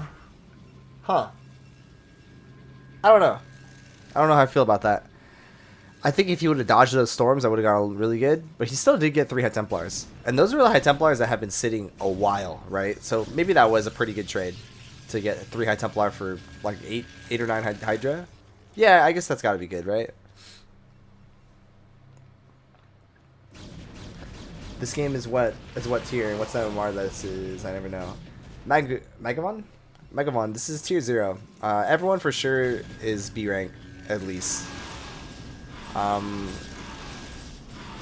assume these players are like high 1800s? Probably around there.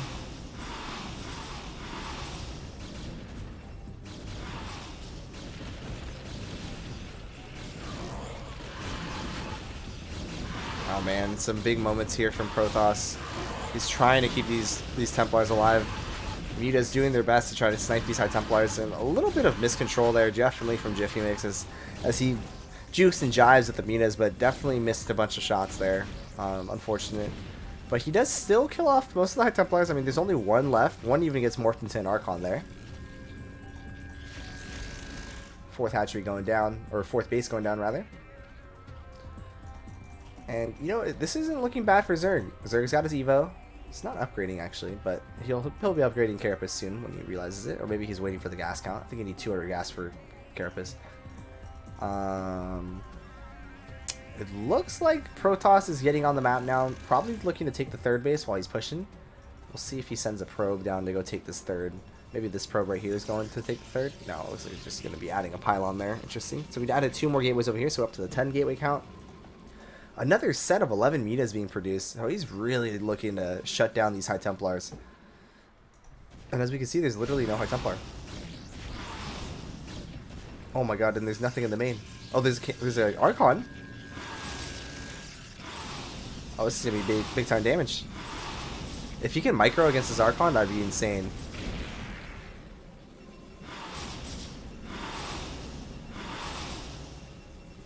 He's trying. He's really trying. And he does take 1 shot. Takes 2 shots. Remember, 4 shots kills all the metas. So he's got to be extremely careful there. Dancing with death. Oh, does he pick the probe off? He does get the probe. That's huge. So he's going to delay that 3rd even longer now. A couple cannons being thrown down. Orcon, you're going to have to stay at home and play defense. There's not a single High Templar in this army. How many Hydras do we have?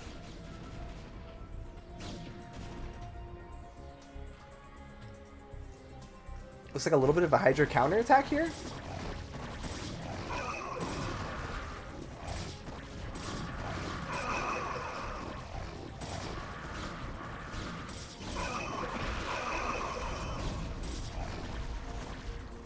And the game getting a little bit tricky for both players on both sides to control all their units. As we hit the later stages of the mid-game, controlling 3-4 control groups of units comes, you know, it's a little challenging to have all your units do exactly what you want them to do. Muta's lurking in the shadows here, looking for the snipes. He finds one High Templar. There is another High Templar he could potentially get. Oh, big storm. That was a huge storm, getting all of those Mutas there. But I don't even think it matters. Looks like Zerg just has too much. Yeah, no more storms available. Oh, he has one more storm. Oh, beautiful storm. Very nice storm there. Getting lots of damage down on these Hydras. But, you know, the big question remains, when are we going to get this third Nexus down? We need this third Nexus.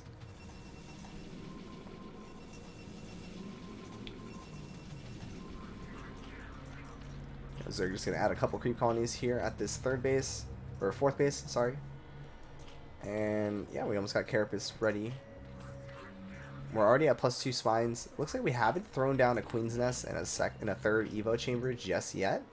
But that should be something on the mind of Jiffymix as we move into the early stages of this late game.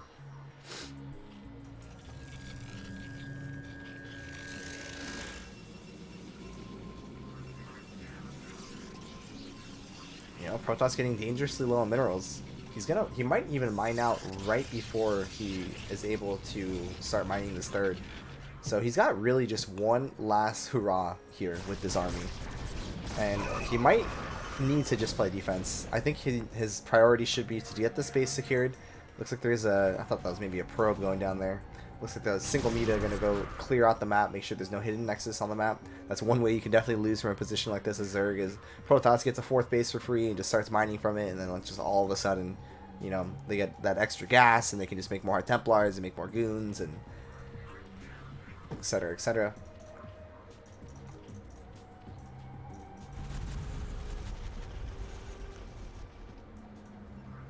Alright, so we do see a big major transfer here from both the natural and the main.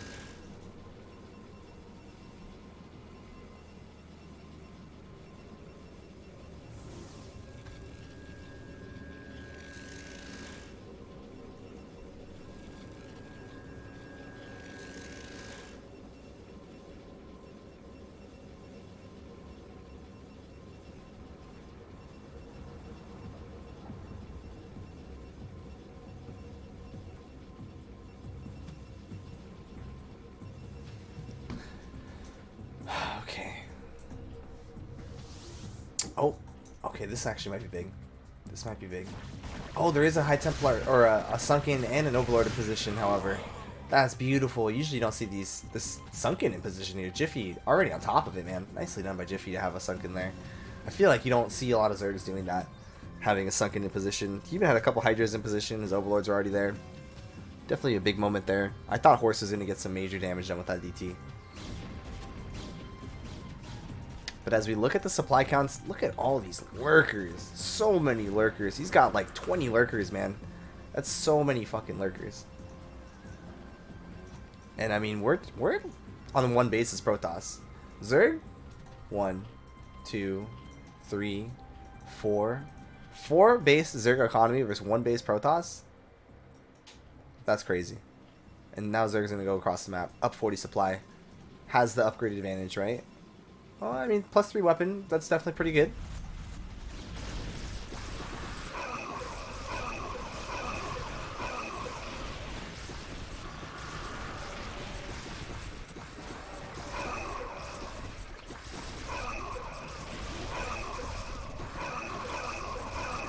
You know, the storms are actually pretty good. I mean, I don't know if you can really ask for any better than that, but even so, we see that just the power of Zerg, just with so many more units, Protoss, even with those fantastic storms, just can't keep up. And Zerg just continuing to flood in with more units. All these eggs just with Hydras in them, with Zerglings in them. And I mean, let's see if what Zerg decides to do here. I think if he attacks a natural, that could be a mistake. I think he should just hit the third. Or it looks like he's even just going to set up a contain. I mean, I guess you can really do anything as Zerg at this point. You can set the contain and block out his army and just kill the third with other units, or just send everything to the third and kill that. I mean, I think either decision you win the game with. Oh, I missed this. Okay, so what looks like probably like a storm drop just happened here at the third base. Nice, definitely a nice play.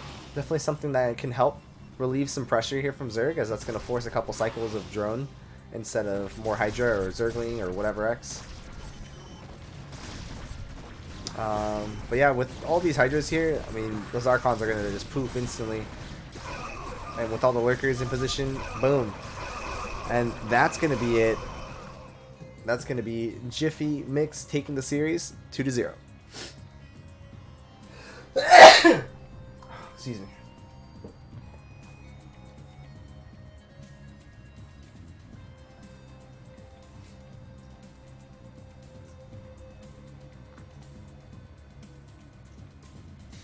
Oh, I forgot to switch the map to Vermeer. My bad, guys. All right. Well, with Jiffymix taking that series 2-1, that's going to put the Uncoachables up 2-0 in this tier 0 bracket.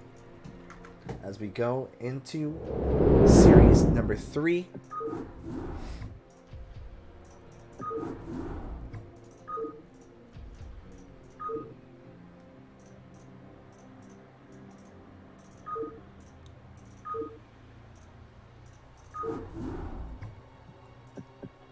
Oh boy. Oh boy.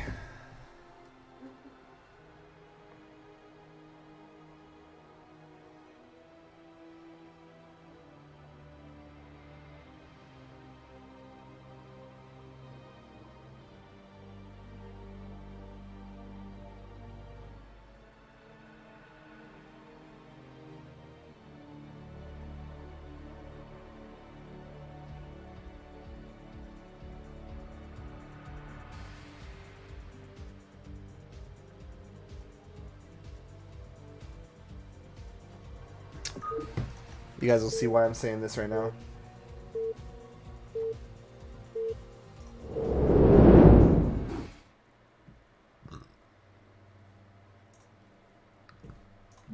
Looks like we have an ad break going on, so let's wait for that to finish up.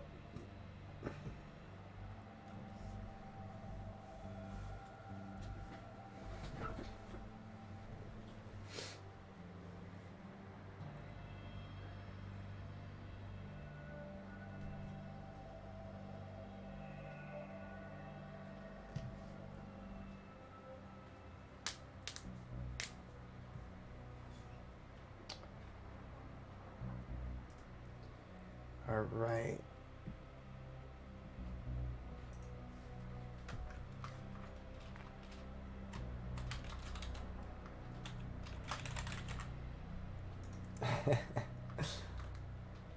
Not everyone is subbed, man. So I gotta wait a second. Gotta set this up anyway.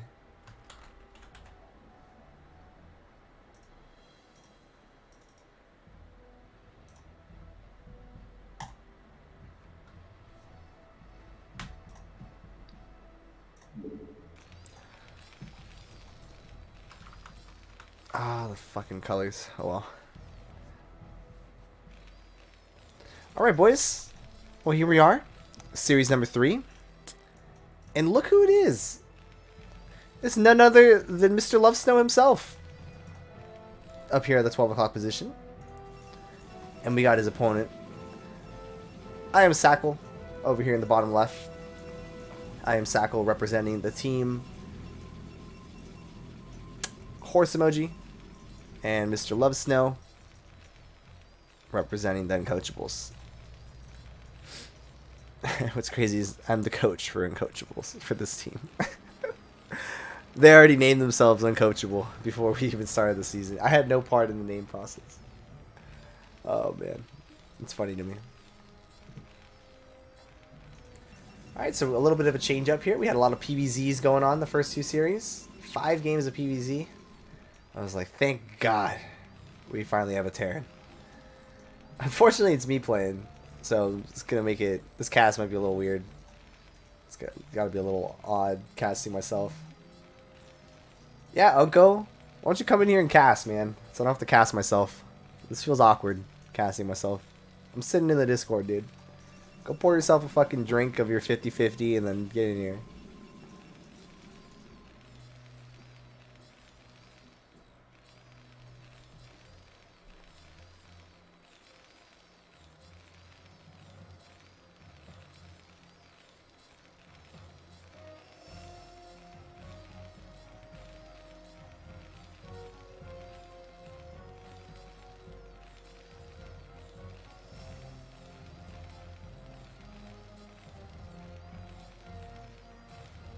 Sorry, finishing this really quick, guys.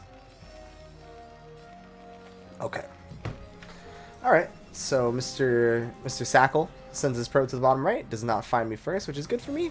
It's going to give me a little bit more of a chance to, you know, keep all my SCVs mining minerals and not having to defend this SCV making the racks here. And I'm just going to start that Marine right away. And I'll probably cancel it if I don't see the probe coming. Once I get to about 100 gas, I'll probably be canceling it. We'll see what I decide to do here. Do I let it finish? No, I cancel it. Good. Okay, so then we get that refactory going. I think at the start of the game I actually had an SCV not mining minerals because I fucking didn't click it properly. I had not played like over a week when I played this series, unfortunately, so I was a little rusty, but I wanted to get my game in. I was pretty busy this week. Alright, so now probe gonna get shoot off. And we see from Protoss, nothing crazy. He's just going to be going for a goon. Probably getting his range next 150. And we'll see a Nexus to follow up.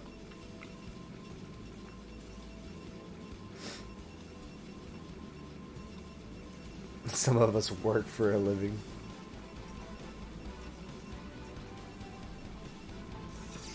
Yeah, I didn't actually notice this in the game, but he did go for Nexus before goon range. Okay. I built a bunker right away because I had only made one Marine. Or 2 Marines, I mean. Third depot on the way. Yeah, I was playing really safe. I remember that. I made a bunker and a 3rd depot before command center when he went for Nexus before range. So definitely a little bit of an advantage for Protoss right now for sure.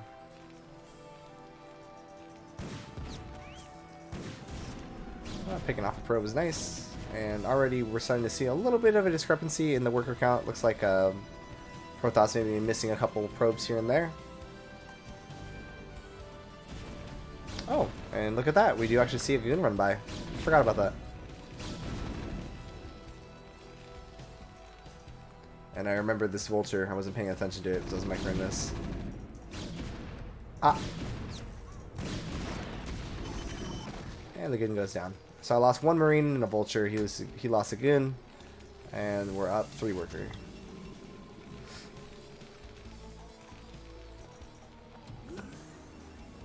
But with his Nexus finishing before me, he's going to start producing more worker, and he'll probably catch up relatively quickly.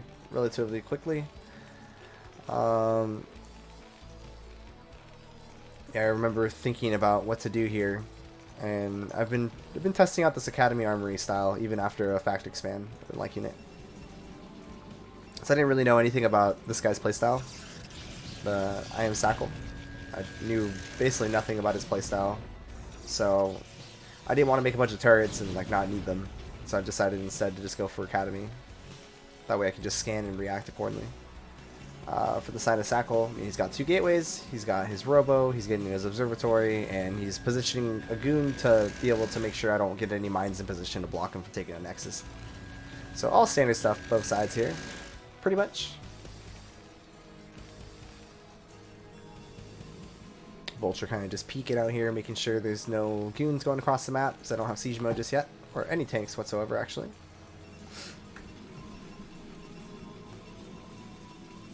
And continue to just macro up off these 2 gateways as we look to most likely take our 3rd quite soon. Usually around that 6 to 6:30 minute mark is when we see that 3rd Nexus go down for Protoss. And from the side of Terran, double comm stats on the way, 2nd factory being added. +1 already being researched, and we probably are going to see a third factory go down momentarily.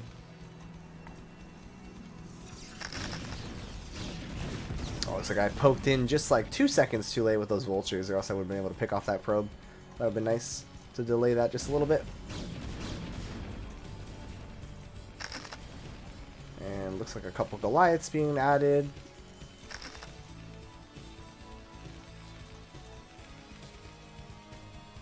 Just playing with my vultures. A scan goes down, confirming what's going on. I see robotic support bay, so I know, okay, he wants to go Reaver.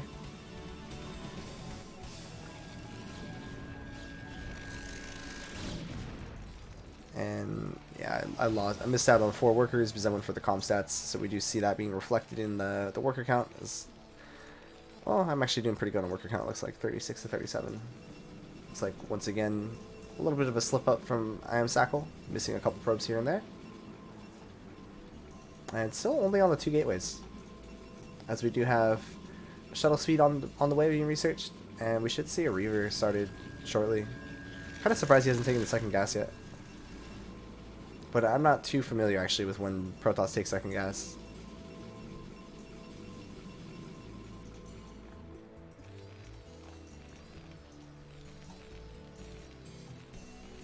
Yeah, since I saw the Reaver, and I have no turrets, I'm planning on to defend the Reaver with Goliath. So I just kind of have some Goliaths being put in position here.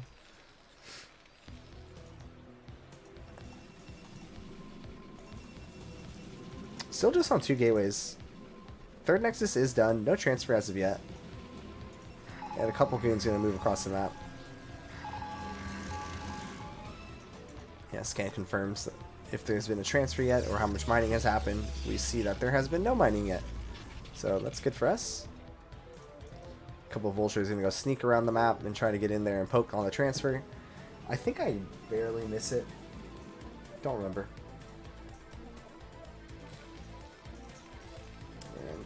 Starport just a little bit late. I'm gonna end up missing that +1 timing, or +2 timing.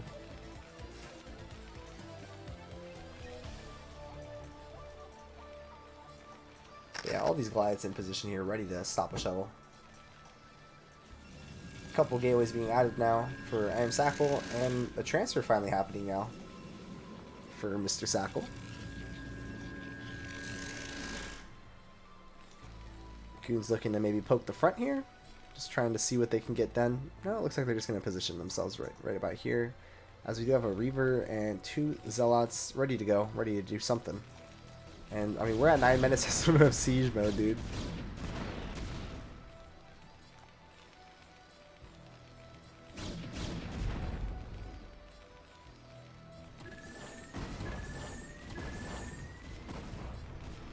Oh, I missed that. I was wondering what happened to this Goliath. I remember in the game thinking like, hey, I thought I had a Goliath over here, and then I didn't. I was like, I guess I moved it over here. So that's what happened to our Goliath. Third gas being taken. And we're still on 4 gateways. Alright, looks like we're adding Citadel and Forge now.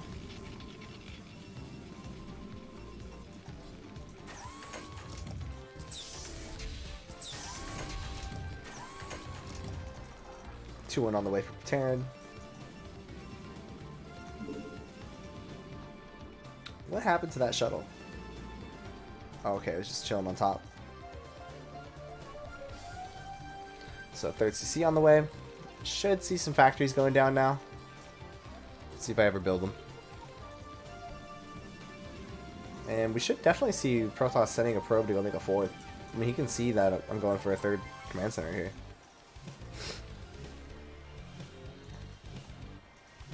Be able to get a couple vultures out on the map, and I wonder if he noticed.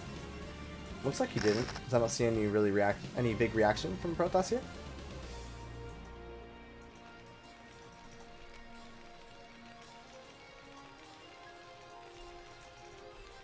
And finally, we see some factories going down. 4 factories being added. Looks like even a 5th factory. Looks like. Alright, some scans going down, just confirming with Tech Tree. We see the Templar Archives is barely getting plopped down.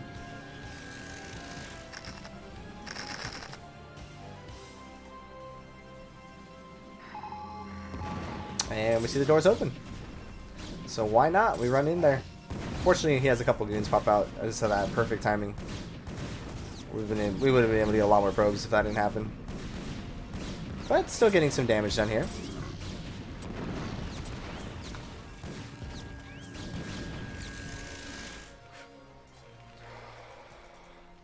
Looks like a couple goons moving a little too close to the sun there, getting sniped by those tanks.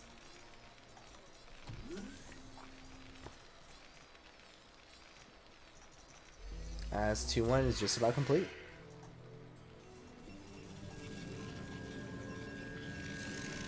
Gateway count starting to explode here as the 4th Nexus goes down.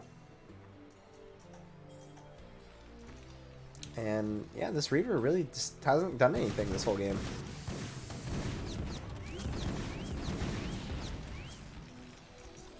Do you see a dropship being produced? And Storm being researched. A couple shuttles being added now, so it looks like we are planning on going mass shuttles here, as Iamsacul.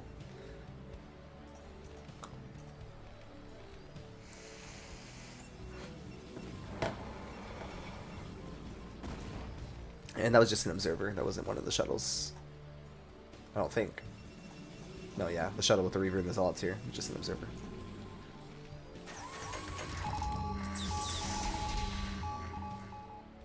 Okay, some scans going down here just to confirm where the army is from Protoss. Make sure if I move out, I don't just get busted. I think I scanned here. Yeah, I remember scanning there. And seeing another shuttle pop out.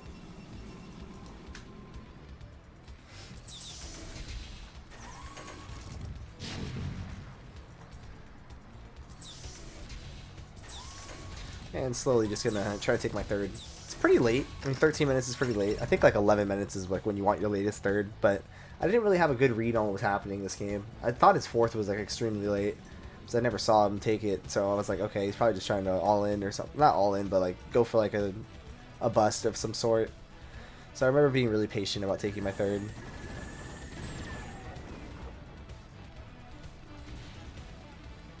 And now that we've added some turrets, we decided to take everything out of the main and help it just hold the front line here.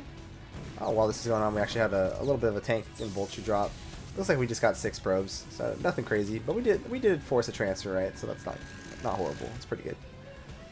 So 6 probes in a transfer, and worthwhile. We didn't lose any units for it. I think I meant to take my third while I was doing that, but I got distracted controlling the units.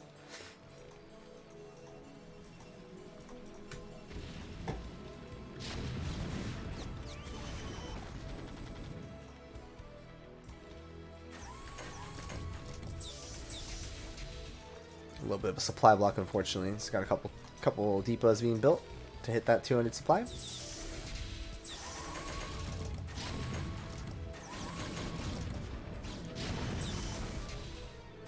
And it looks like he's just trying to continue being annoying here. Oof. I didn't even notice his mines did that. That was nice. Where's the army of Protoss? Alright, and Protoss says, let's go.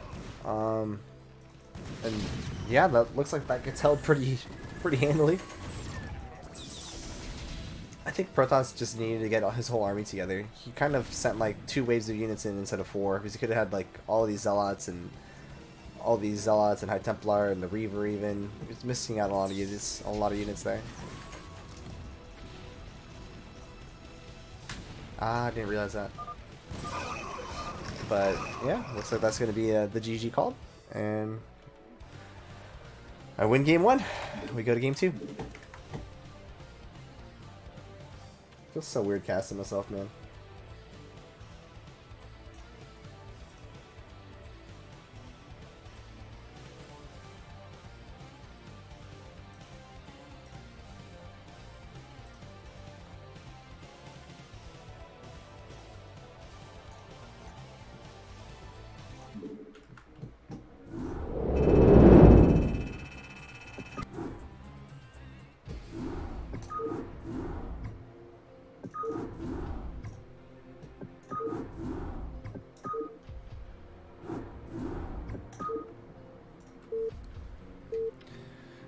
Alright, so we go to game 2. The map is Dark Origin, boys.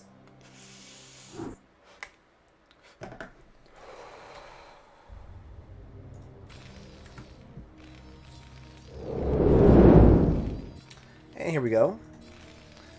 Mr. Lovesnow himself. Spawning over here in the top left. One of the captains. Well, the captain. Playing for Uncoachables. And we got Mr. Iamsacul over here spawning in the bottom right. Looks like every series we picked the same colors. I went for pink, he went for black. And Sakul's gonna get in here right away and be annoying with this fucking probe, dude. He's gonna go take my gas. Or will he?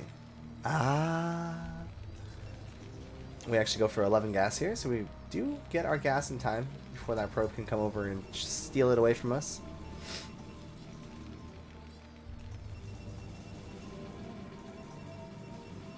Man, watching the replay, I thought this was a totally different game. I thought he went Nexus first.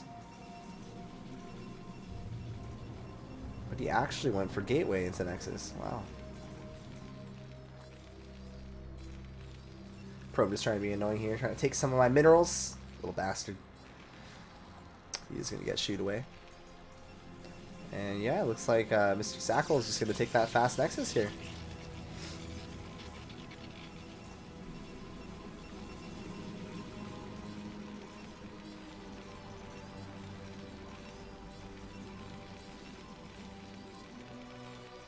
Oh, that's what threw me off. I went for 11 gas, but I built the depot before the factory. I didn't need to do that. Should have built the factory first. So instead, that's going to make our factory even later than usual, but it should have been faster.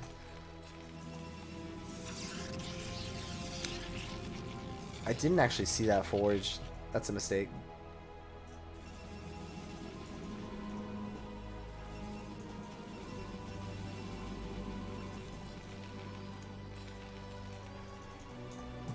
Man, yeah, I don't know why. I came in and I was like, oh wow, Nexus is fast.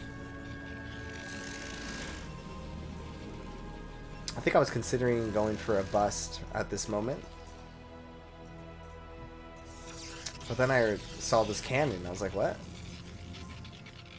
I was like, alright, I guess we're going cannon.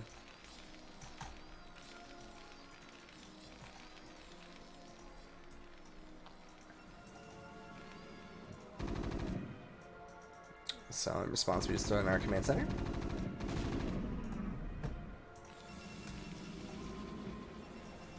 I just try getting as much damage as possible on this cannon to make it look like I'm going to go for some sort of attack on him. We actually did a lot of damage to this cannon. The guy down at 62 health. Oh, excuse me.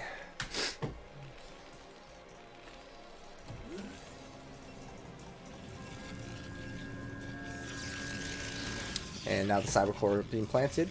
And, oh, look at this. We got a starport, boys. So yeah, after seeing the cannon go down, we know that his robo is going to be extremely delayed. So we're going for a drop.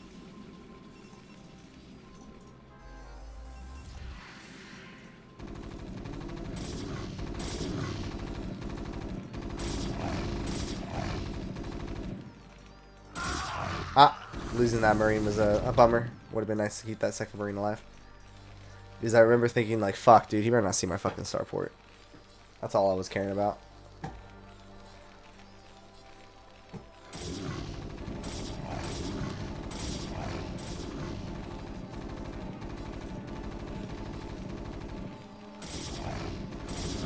A little bit of a block going on there with the city on the high ground.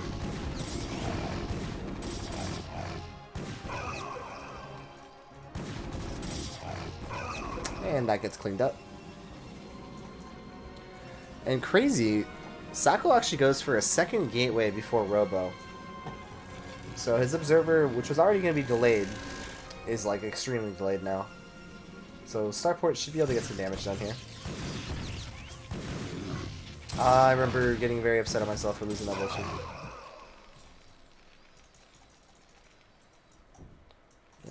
We continue to just trickle these odds across the map. Dropship is ready to go, or just about ready to go in production, and vultures are being made. We got Armory on the way. I delayed Academy and eBay again because we knew that everything was going to be a lot slower. But I feel like I should have built either one of them by now. It's a little bit slow. Thankfully, we're not not going to get punished here. It might have actually been suspicious that he was running in the Zealots, right? I could have thought about it like, oh, he's not using his gas yet. He could be saving up gas for something else.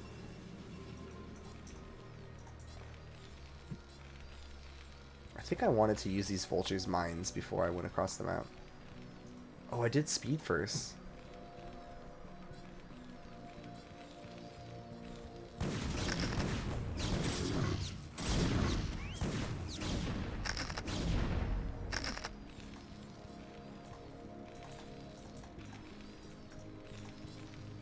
A lot of things not getting started here. Could definitely start the +1 a little bit quicker. So third Nexus on the way. Robo finally being just about completed here at the 6-minute 45-second mark. And it looks like one mine does connect and nearly kill 2 goons there. Would you see the LOL from Sacul? I guess I didn't really notice it, but he's probably LOL in the fact that the mine did all that damage. Oh, he must have tried to mine drag it or something and failed or something. I don't know. But this dropship creeping its way down. We do see all the goons out of position. Every unit that Protoss has is over here on the side of the map. And here comes the drop. Let's see how many probes we get here.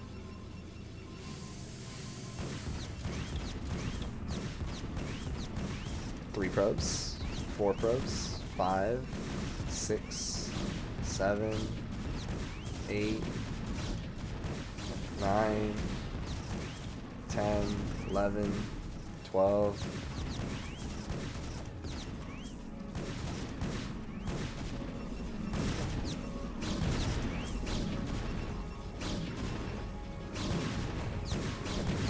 Oh, looks like I'm not paying attention. Oh, this happened while this is all going on. Oops. Here, let's go back a little bit.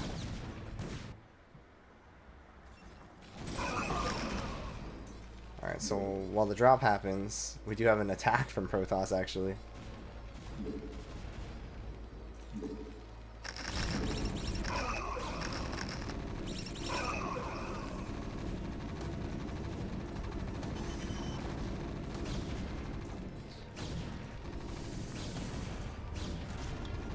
I remember like being like in disbelief that he just ran through all the mines. I was like, fucking hey, dude. But the Zealot's doing a good job just mine dragging it.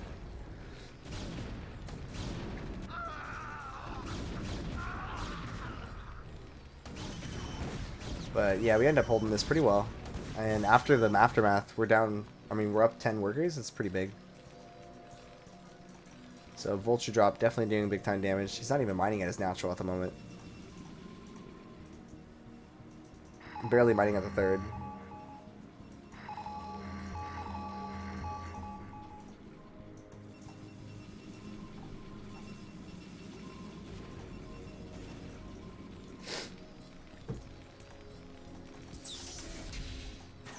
And looks like science facility on the way. Oh, that's a bummer. We're gonna lose this tank. We're pretty much free. I guess I do get 1 goon in response.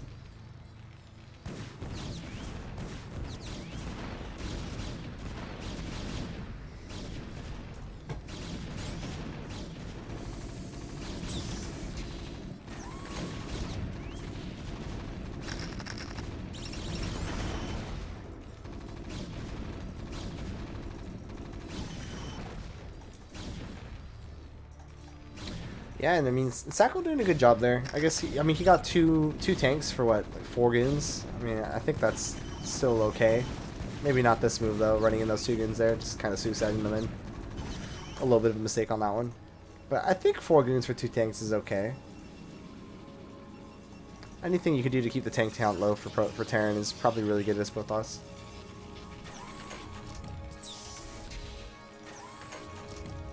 Okay, we got upgrades on the way.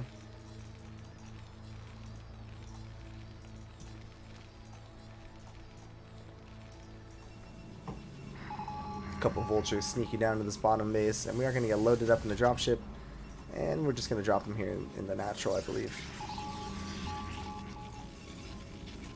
Seeing no cannons there.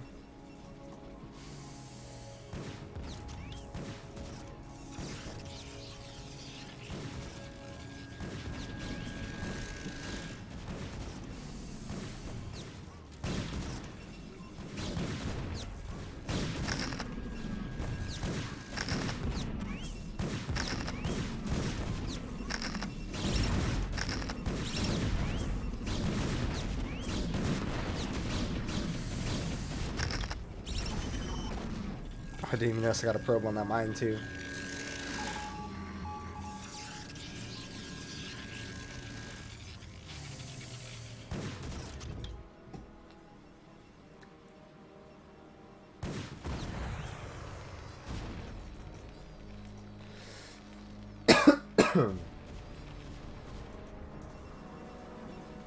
Oh, I think I forgot to send the dropship.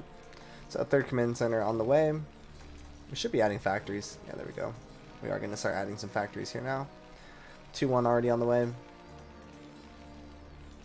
And even after all this, we're actually only up 3 workers. We've killed a lot of probes. So, might have been some moments where I forgot to make SCV cycles, or maybe it's just the fact of the early game, or when I had to pull the SCVs to deal with the goons running by. Maybe I lost a bunch of SCVs there. So I thought I was up 10 at one point.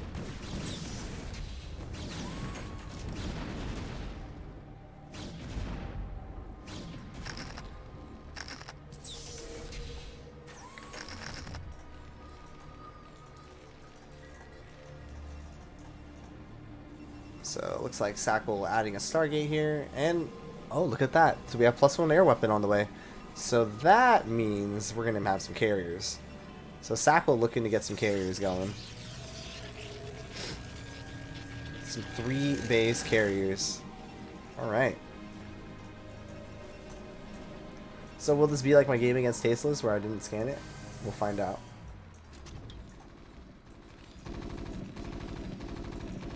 So command center is done now. Adding a couple more factories. 3, 6, 8 factory only. A couple scans going down. And, well, I do see a core spinning, but did I actually notice it?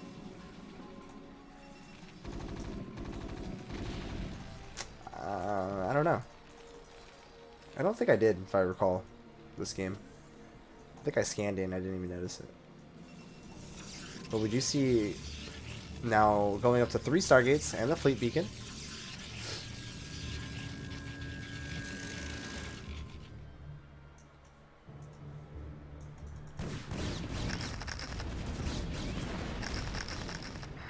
I should have just built the command center over here. It's kind of crazy I didn't build it over there. Oh, what I scanned? I think I scanned here to see if I can get vultures out on the map. Well, Sacul taking his 4th Nexus here, which is good. Definitely needs that economy, especially to hold 3 Stargates and 6 gateways. 7 gateways.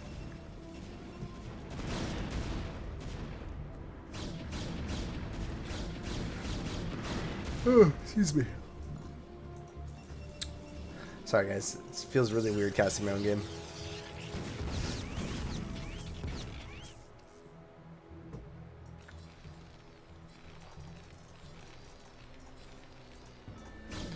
Looks like Vulture's trying to get something done at the 4th. Don't get anything done. No, maybe a mine. No, it looks like the mines get cleared out.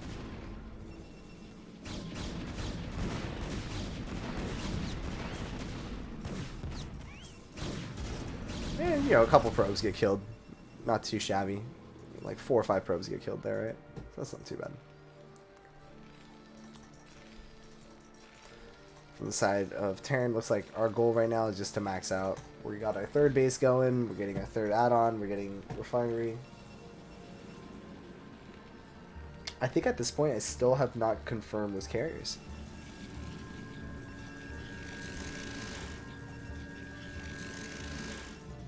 Which can actually be big time trouble, man. If you get like 4 carriers and there's not a single Goliath out yet, it's very difficult for Terran. But if we look at the supply count, I'm actually up almost 20 supply. And where's that scan go? Something got scanned. Oh, scanning out in the front to see if the vultures can go out most likely. Turrets going on all over the place.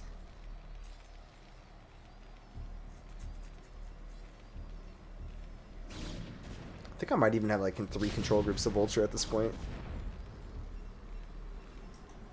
Lots of goons though.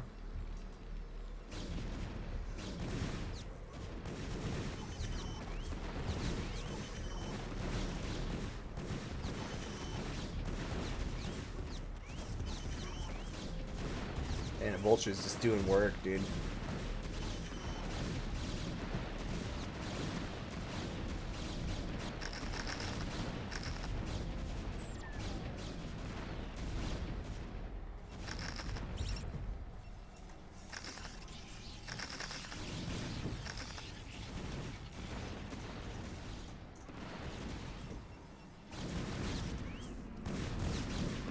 Looks like I run in here and get some more probe damage after fighting goons with vultures. It's kind of funny.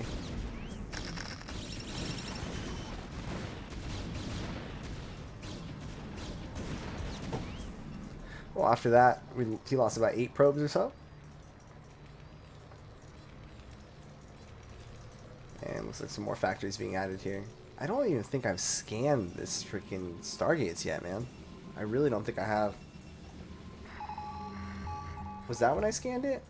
Yeah, that is when I scanned it. I was like, oh shit, there's fucking carriers. He's got 4 of them already. 5 carriers already by the time I scan it. So definitely a little bit of a panic moment for me. I remember thinking like, oh shit, he's got a lot of fucking carriers. Thankfully, my third base has a gas. It's not like Polypoid.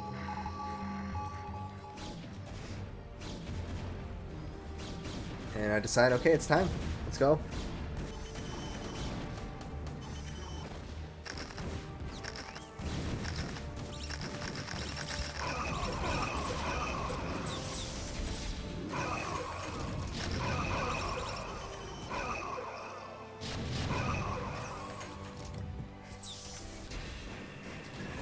But here we go. Carrier's gonna get on the map now, and that's 5 carriers. Nothing to scoff at, but not very much micro going on with this first carrier. As he's just target firing down tanks, and he actually loses a carrier right off the bat. That was pretty crazy. And he's even gonna lose a second carrier here. So just kind of a lack of control coming out of Iamsacul here.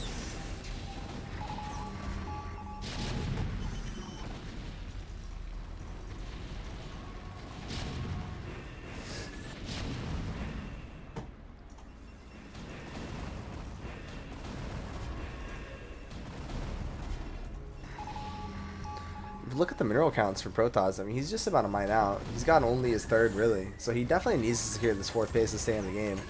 As from my side, it looks like I'm just about mined out as well. So I only got 1 base. So I'm going to be looking to secure a 2nd base as well.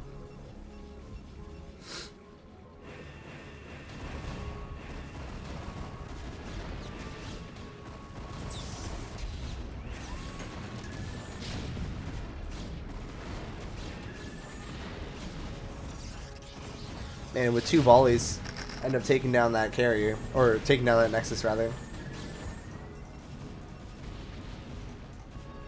Jeez, 3,600 and 1,100.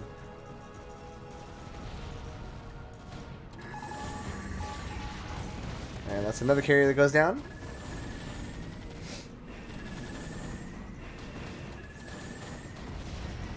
Dang, and another carrier, and we just see the GG is called.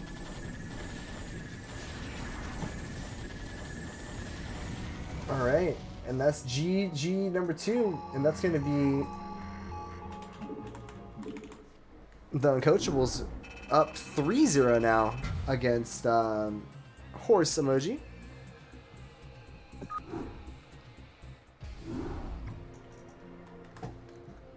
As we go into the next series.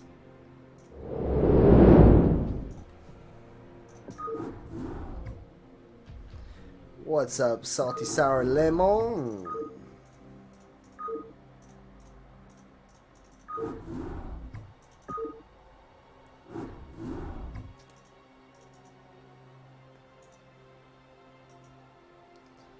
We got the dub, baby. I didn't even see the carriers, man, until you fucking 5 of them. It's kind of scary. But we don't micro the carriers. Not that hard to kill, apparently.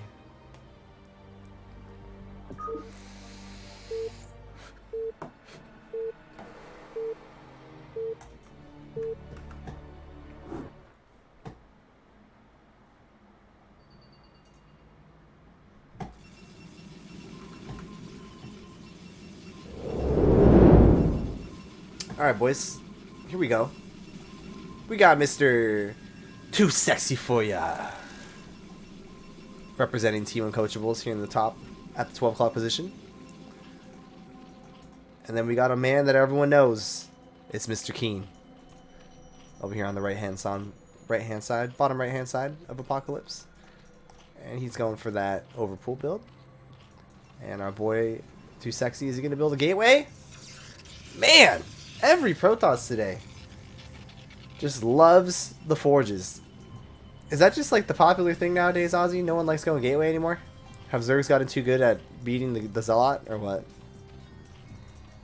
Or is just like no Zerg going fucking 12 hatch anymore or something? I think gateway's so much better. Let me switch up the names and whatnot.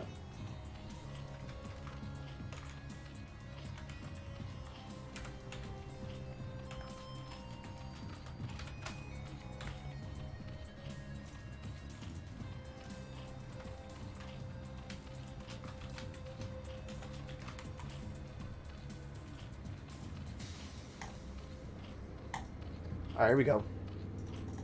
Alright, now the show's real started. Really gonna start.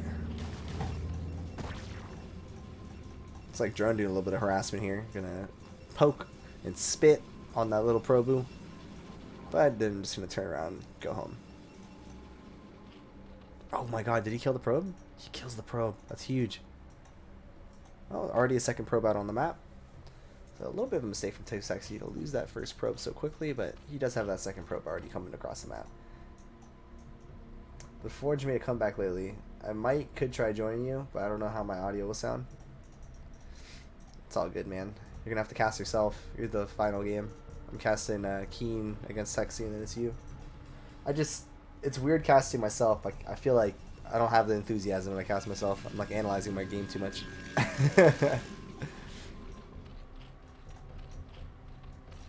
I was hoping Unco would hop in.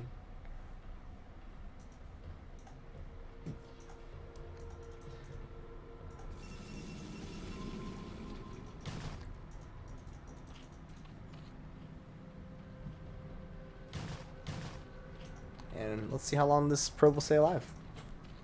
So he gets in, sees the layers already started. So nothing crazy there. But it was a layer after the third hatch. And it looks like the probe is going to go confirm that top right base and see if there's a hatchery there.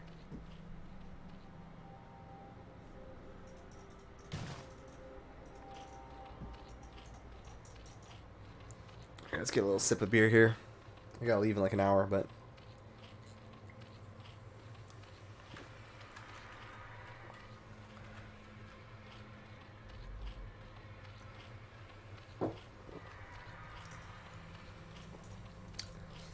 looks like that second probe does get picked off as well.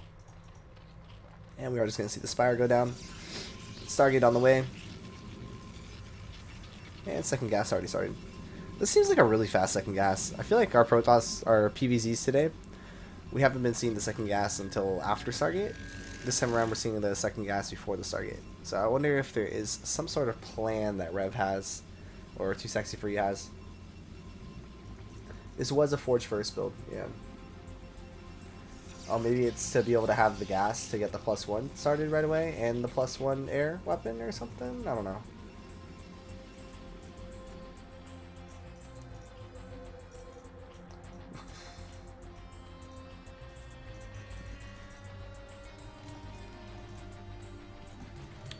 What's up, Worst?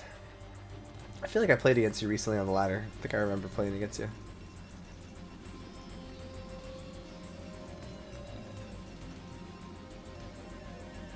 Ha! That's who you were.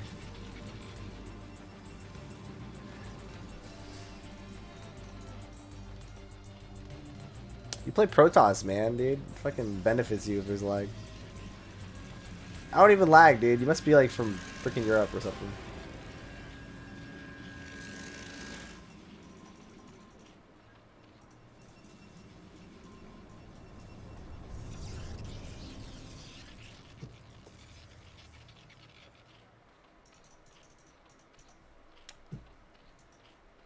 Man, Unco lives in like Korea, dude.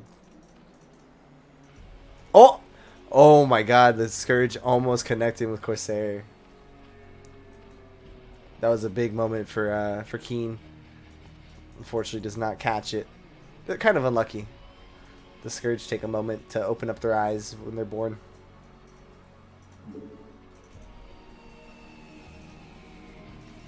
Alright, so Temple Archives on the way here. And we do already have 5 Zealots in position ready to go. I'd love to see him send those Zealots, but he might just be waiting for the +1 and the leg speed. So how many Zealots are we going to have before we try to make a move here? That is the question.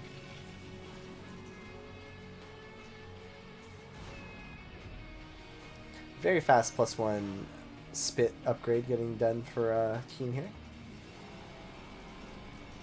And without a single cannon in the main, did we actually lose those Corsairs? I don't see them anywhere.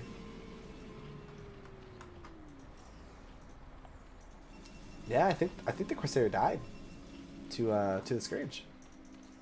So nicely done by Keen there to snipe that. What is this? Oh, is this this is overload speed? Okay. So another Scourge gonna run into the Stargate there, confirm what's going on, and it's gonna get shot down by a cannon. As we have another Scourge just kind of following around the army here, keeping track of where these Zealots are going. It's well timed out as the +2 or +1 finishes, the leg speed finishes, while those Zealots are already across the map. So now we're gonna have a little bit of pressure. And how is Keen gonna react to this pressure? He does have quite a few units sitting at the natural. He does have a few Hydras sitting at the third.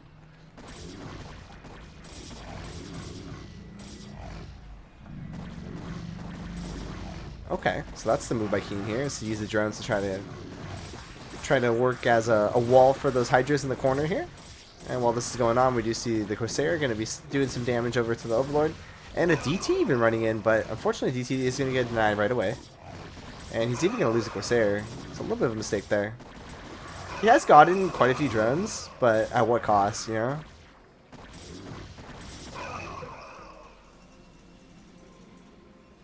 Man, immediate response from 2Sexy is to drop down 3 cannons. I guess really feeling like he might get a counterattack here.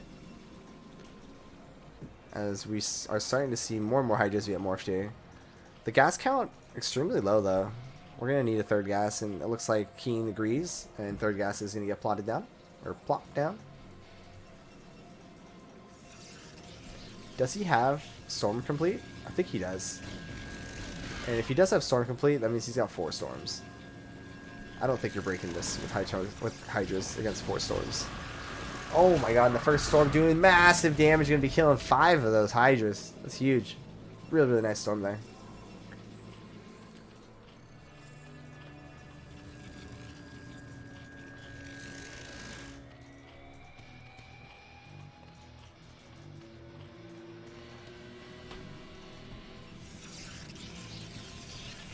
Alright, some more gateways going to be plopped down here. Now we're up to 8 gateway count with an observatory on the way. And we still have no lurker. Just drones being produced here. I would send those drones to the Nat. Looks like that is the call. He's going to be keeping them in the natural.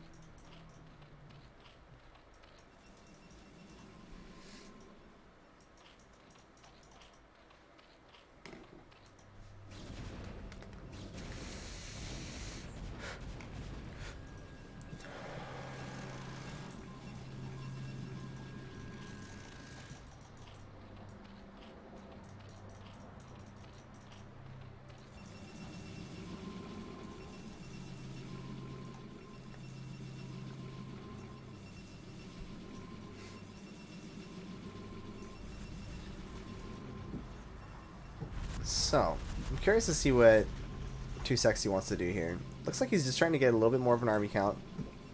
But I feel like he wants to take his third base.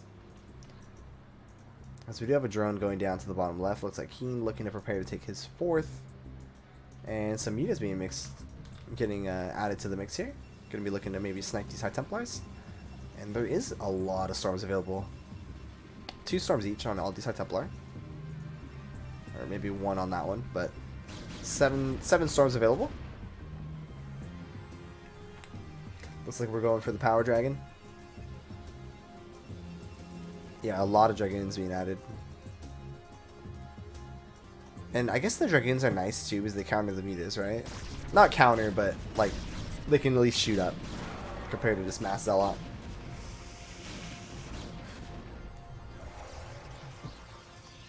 Okay, 4th base going down for Keen here. And mutas are going to start positioning themselves to try to get something done here.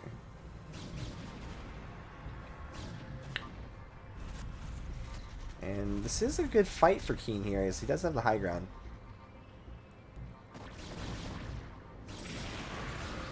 Let's see how these storms are. Lots of storms available. Another good storm there. A fantastic storm. That's a fucking beautiful storm. Holy shit. He just killed like nine hydras and like a lurker with that storm. Jeez. And Keen getting kind of rolled here, it looks like. That storm was just too strong. Killed so many of those hydras and even damaged the lurker. That looked like a bad fight for Protoss to take, going up the ground against lurkers and hydras, but man, storm was fantastic. And now with that, I mean, Keen is scrambling. And he's actually just going to GG out. I mean, was it actually over? I guess it was, huh? Protoss has this high ground now. So many goons there. Dang. I was not expecting that. I thought Keen was actually in a pretty decent position. But, alright, so that's going to be game 1 going to Too Sexy.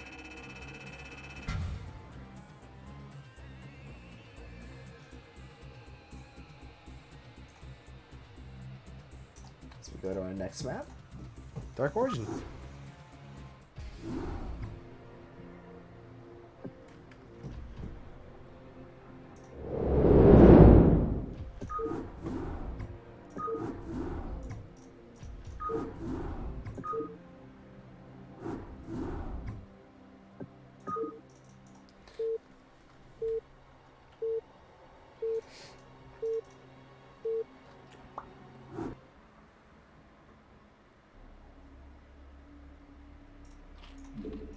Alright, and just before we get into this one, guys, I need to use the restroom, so I'll be right back.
Alright, boys, we're back. And we're here in game number 2. We got Keen spawning over here in the top left. And we got Mr. Too Sexy for You spawning in the bottom right. And Too Sexy up 1-0 as we go into game number 2. And a quick pylon scout. And it looks like Keen is going to be going for an overpull. So this pylon, this probe looking to deny a 12 hatch, not going to happen. So we've seen every ZVP today. Every Protoss has gone for a Forge expand. Every Zerg has either gone for an overpull or a 9 pull. Let's see if that trend continues. It looks like it is again going to be a Forge. So Forge, very popular. Out of this is what, the 7th ZVP we've seen today? We've seen 7 out of 7 Protosses go for the Forge expand. And we've seen 7 out of 7 Zergs go for... 6 out of 7 go for overpull, and we saw the single 9 pull come out of our first, very first game of the series, which I can't remember the Zerg player off the top of my head right now. And the pylon is going to be placed here. Is he going to cancel it? He should cancel it. Let's see if he cancels. And he does. Nicely done. So that is going to be a cancel. And this probe, could have probably denied that hatchery, but unfortunately not in position to do so. And we are just going to see the Nexus go down here. So great optimization. It is actually just going to be 3 drones being made by Keen here. So definitely pretty nice on both sides here. Keen decided not to make any Zerglings. And Too Sexy just going to be throwing down that Nexus. And I wonder if he notices there's no Zerglings here and actually ends up canceling this cannon to just get the gateway. And a core maybe faster or a gas faster. And this would be kind of crazy. Is he going to take the gas before a gateway? Okay, no, I thought he was going to build a gas before gateway. I was just like, that seems a little crazy. Alright, King going to be dropping down his natural hatchery now, which actually ends up being his 3rd base since his 3rd was taking 2nd. The probe going to sneak his way right back in. Zergling's unfortunately out of position here, and the probe's going to be able to confirm what's going on here. Oh, kind of a little bit of a dance there, maybe thinking the Zerglings were hiding out of vision there to snipe him as he went up the ramp, but he is going to be able to get on in. So gas on the way for Protoss, and we should see the Cyber Core being planted as soon as that gateway finishes up. And we are going to see a lair. So again, just some standard stuff happening on both sides here. We should see the core any second now. We might actually see a Zealot before the core. We'll see what he decides to do here. It looks like right now his focus is on just microing this probe, and there's the core.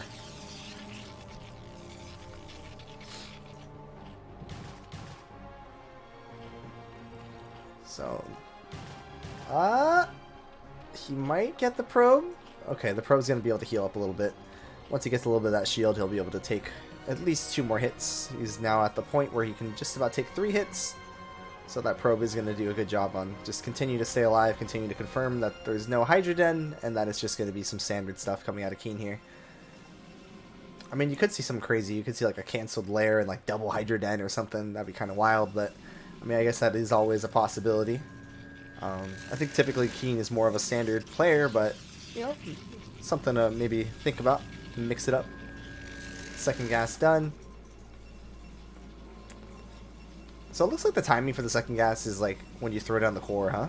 I'm trying to understand that. After watching all these games, I still haven't really paid too much attention to when Protosses are taking their 2nd gas. And we do see the Spire going down for Keen. Oh, so mid 1st core, you build the 2nd gas. Okay. Thank you, Too Sexy. And I assume we'll be seeing a Citadel of a Dune go down shortly. And yeah, there's the Citadel. And another hatchery going to be going down for Keen. So going up to that 4 hatchery count. Just drone. Lots of drones happening. And there is only 6 Zerglings, so maybe we'll see this 3rd Zealot be like the timing that he's looking for to maybe poke on the map. But we'll see. Too Sexy might just wait for this 1st Corsair to go run across the path where Hydras could be coming to you. And, you know, maybe then just wait for the +1 weapon and the leg speed to do the Zealot timing attack. Are we going to see a very fast Templar Archive? And we are. A very fast Templar Archive. cannon being thrown down next to the Stargate, which is very nice. You want to be sure you have a safety point to get your Corsair back home, just in case there are some Scourge on the map. As there are currently no Scourge. Okay, one set of Scourge is being produced now. And this might actually throw Too Sexy off. He's going to see 3 eggs, but he's not going to see what pops out of the eggs. So that might make him think that there's actually some mutas being produced here. We'll see if he reacts with like an extra cannon or 2 being put at the natural or something along the lines of that. These 2 Scourge are just going to go right across the map and go take a peek at what's going on here in the main. It looks like he might actually lose 1 to the cannon. Wow, actually, that's crazy. The cannon actually missed the shot there. It's wild. Ah, and the Corsair actually does get hit.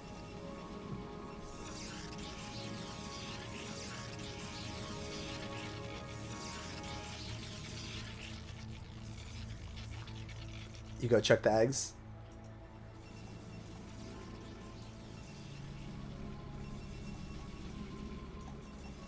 So second forge being added in the main here. I like it. And ooh, unfortunately one of the Scourge do connect and is going to take out one of these Corsairs.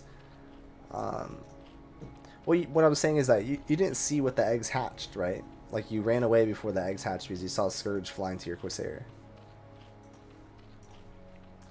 Alright, so Corsairs are going to fly in once again. Going to see that there are a couple mutas. Yeah, he is going to be able to see a couple mutas here. And wow, unfortunately, he's going to end up losing both these Corsairs, I believe. Pretty sure the moving shot from the muta will be able to catch this Corsair. And yeah, I think he gets the Corsair here. Our Corsair is just a little bit faster than mutas. That's kind of what it looked like right there. Yeah, saying it's very scary to wait for them to pop. Usually full of mini bombs, right? Yeah, what up, game? Alright, here come the Muta. They're gonna just run right on top of this cannon. I think it's a little crazy by Keen, to be honest. This looks like a big time mistake actually by Keen. Wow. Yeah, a little bit of a blunder, I'd say. Oh, excuse me.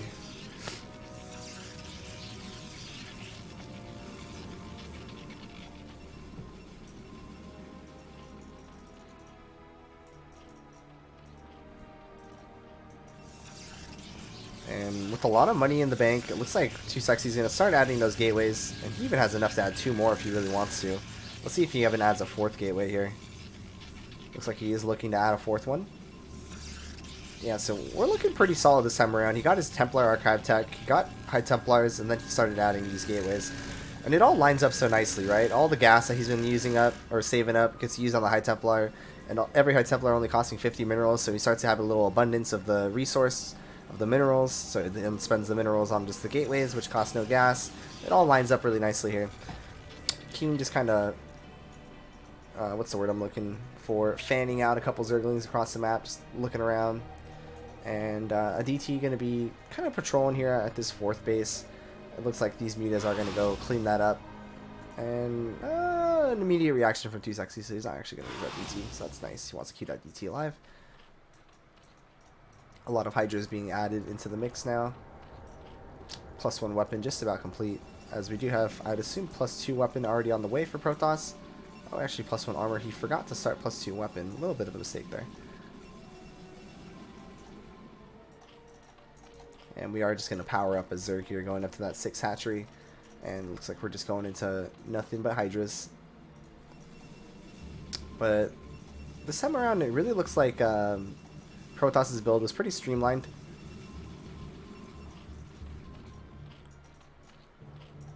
Zerg with now +2 weapon being researched. And probably a 2nd Evo chamber going to be added soon. Or maybe he's just saving the gas right now to make a bunch of lurkers. Because he does have lurker aspect done.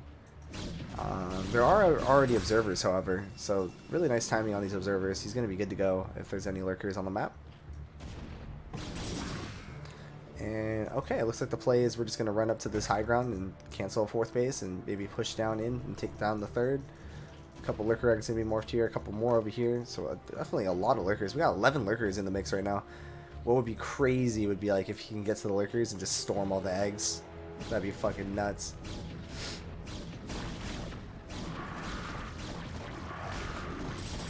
Alright, so a big attack here coming out of Protoss. A lot of Hydras not being used. Okay, just 2 Hydras not being used here. And Lurkers are done. They are going to start research, or are going to start burrowing. Oh no! A big mistake from Protoss. He forgot to research the Storm. So we are going to just see 2 sets of Archons be morphed here. Oh, it's a big mistake. I think we had a big shot there to get some major damage done. We would have had like freaking 6 Storms or something. Unfortunately, gonna have to just kind of run away, ladies and gentlemen, as no Storm was available. It's going to be a huge sigh of relief for Keen here, as that would have been very difficult to hold if he would have had to fight against all those Storms. And that's going to trigger Keen to just go across the map and make go for this counterattack here. The Goons are in position here. Going to get some damage on these Lurkers right away. Some of the Lurkers getting picked off almost as soon as they're burrowed. And this might have been a big mistake by Keen to try to go for this attack. And yeah, it's just going to get cleaned up here. Oh boy. What a swing of events there. I thought Keen was going to be in a decent position, especially if he just stayed home and re-droned up. But he decides to go for the attack here, and Too Sexy continuing to just keep the pressure on. He's just going to keep his units here in the middle of the map here. Maybe look to swing around once again once he deals with this. But all these Lurkers kind of out of position. The Goon's just going to hop right on top of them. Pretty mediocre Storm, but ends up getting about 3 Hydras, and that's going to be the GG call. And wow, and Keen goes down 2-0. Definitely was not expecting Keen to go down 2-0. I thought it would at least go to game 3 after Keen losing game 1. And I guess that's it, boys. Man, Too Sexy for You wins that series 2-0, and that's our 4th series of the evening. That's going to put the Uncoachables up 4-0 here in the Tier 0 bracket. Uncoachables on fire, boys.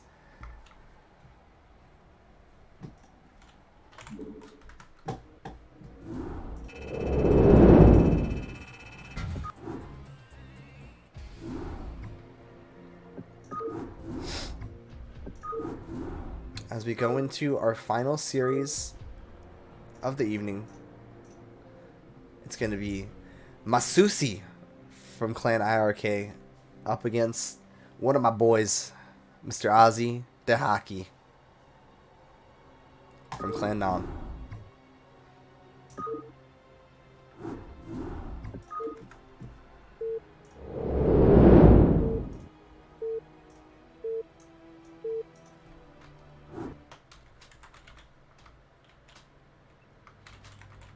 Naming himself Ozzy Terran. Look at this guy, bro.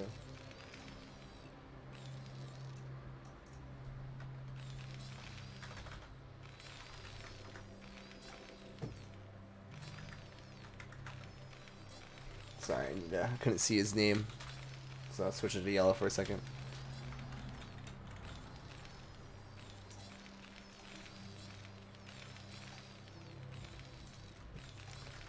Alright, here we go. The final series of the evening, guys, before I take off to volleyball. We got our boy, Mr. Azhi Dahaki, playing under the username Ozzy Terran here at the 12 o'clock on Apocalypse. And over here in the bottom right, we got IRK Masucci. Now, I know Masucci, man. This guy's pretty good. This guy's a pretty strong Zerg player. And, I mean, Azhi, he's a Protoss guy. But, you know what? He's played random for so many fucking years, dude, that he can kind of play every race at a basic level. So, yeah, I am going to say I'm going to favor Masucci on this. Yo, Fear! Thank you for the raid, bro. Welcome, everybody. We're doing a little CPL 10 casting right now. Appreciate the raid, Fear.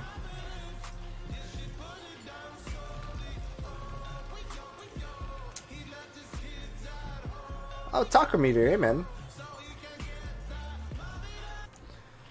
Alright, so let's see what both players want to do here. So it looks like Masucci's just going to go for a 12 hatch. Azhi building his racks and going for the scout on 12. So it's all standard stuff on both sides here. So anyway, what I was saying is I definitely would favor Masucci in this matchup. I know he's a very strong Zerg player. I haven't seen him in a long time, so I don't know how in shape he is, but he's definitely a very strong Zerg. And then Azhi, I mean, I know he's been learning Terran lately, so he's probably, I mean, he has the general idea how to play the game, but we'll see. We'll see just how good his Terran is. Alright, luckily for him, he's going to get that SCV scout in right away. So he's going to be able to confirm, oh, okay, there's no pool. So I can go take my command center.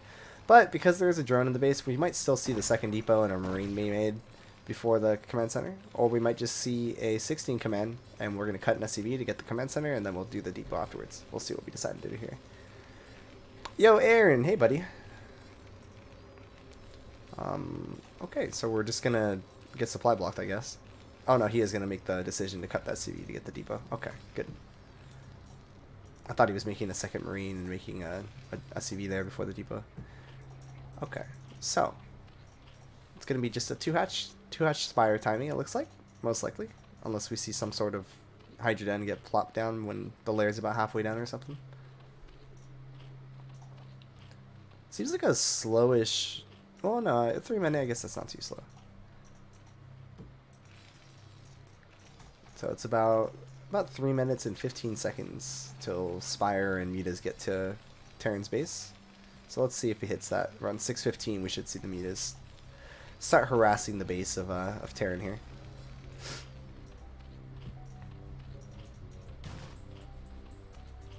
Alright, SCV gonna try to juke and drive and see just how much time he can buy and try to see if he can stay alive just long enough to confirm the Spire.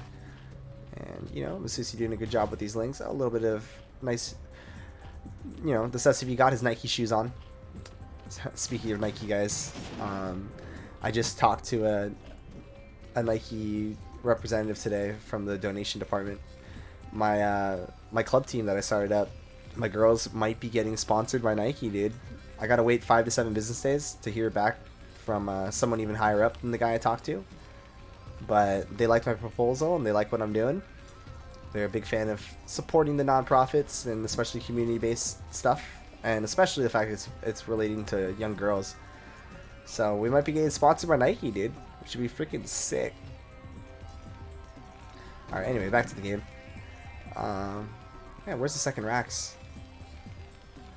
It's kind of weird. So Azhi went for Academy before second barracks. I mean, yeah, we're gonna have a faster stim timing, but you only do that if you're up against 9 pool speed.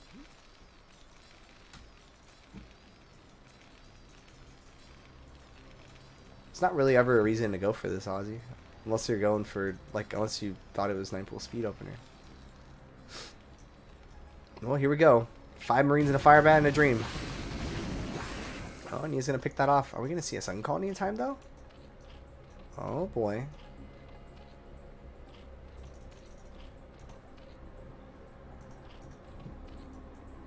You know what? It's going to be close.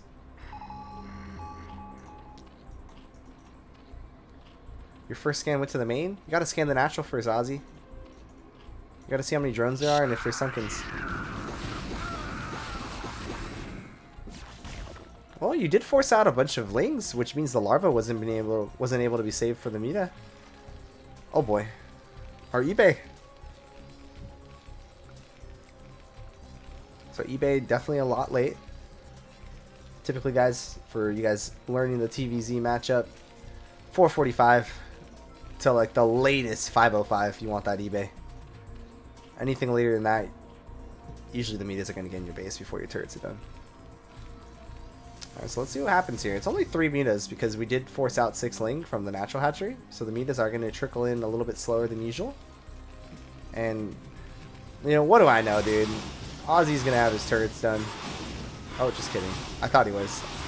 He's got 1 turret done.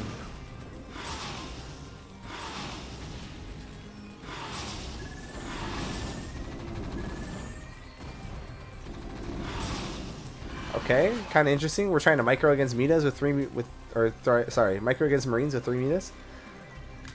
Definitely need to wait for the 5 count. And 3rd hatchery going down here in the bottom left main.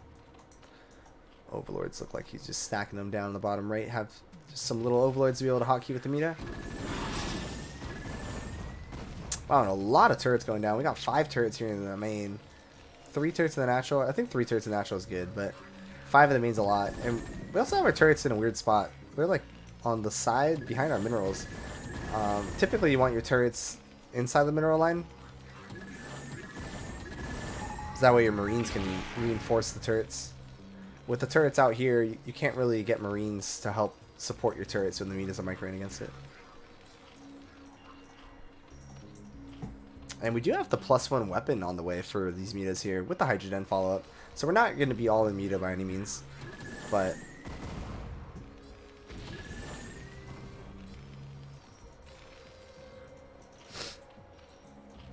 third gas on the way.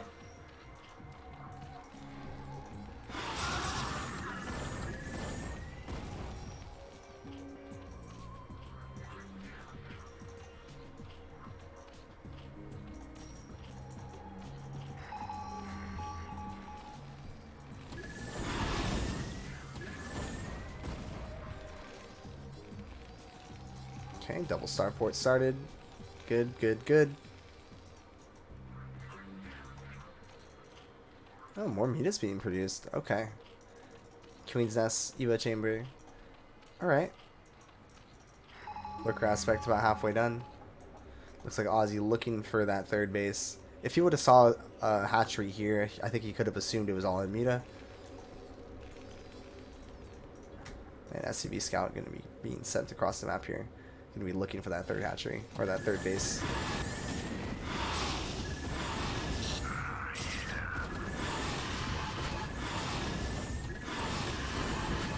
Kind of crazy. Kind of crazy he didn't just decide to kill that first turret. This turret got like an extra like 7 to 9 shots off because he didn't just kill it. I think he was hoping for some lucky glaive bounces.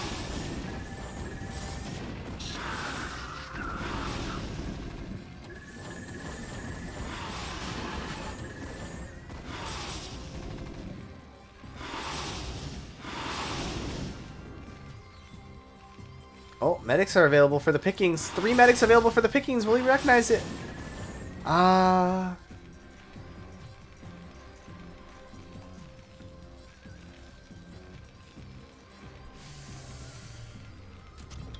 Alright, looks like Azhi feels like he's got enough units to go across the map. The only problem is he doesn't have the science vessels just yet, and there could be lurkers. There could be lurkers hold position on the ready. So we'll see what happens here. Up to what, 12 meta? No, 10 meta? And a couple lurkers are going to go out on the map, and they probably are going to do hold position somewhere. But let's see if... Oh, let's see. There's a scan. Where's that scan at? Okay, he just scans here. We'll be hoping there's no lurker. Oh, a little bit of a mistake there from Masucci. Going to be losing one of the lurkers.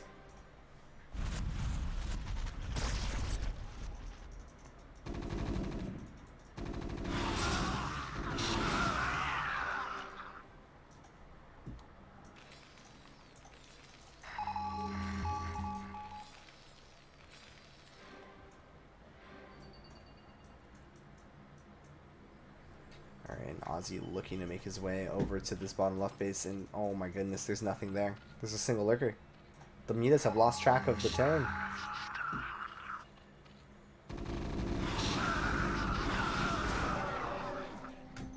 Lurker goes down. 3 more lurkers. He's gonna bury him in time. Oh, no scan.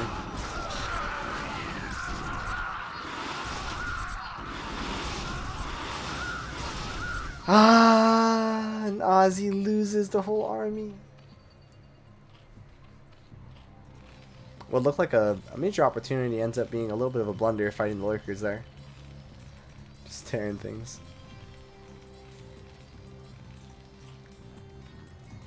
So Masucci does have Hive done. We still don't see a Defiler Mound unless he built it at the 3rd. Oh, no Defiler Mound just yet.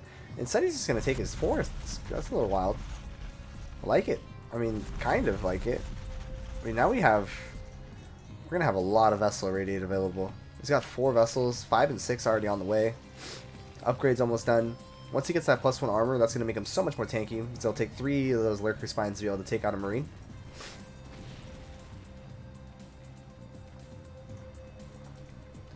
So let's see here. Looks like a couple of radiates going to be used here. I'd love to see a scan here at this location.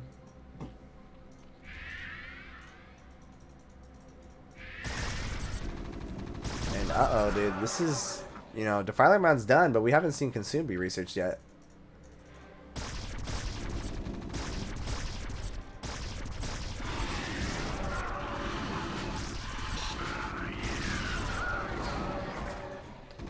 Uh-oh.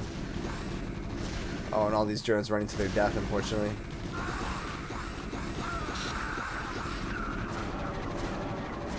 Oh boy, all those lurkers going down as well. What was Masucci looking at? Maybe he was... I don't know.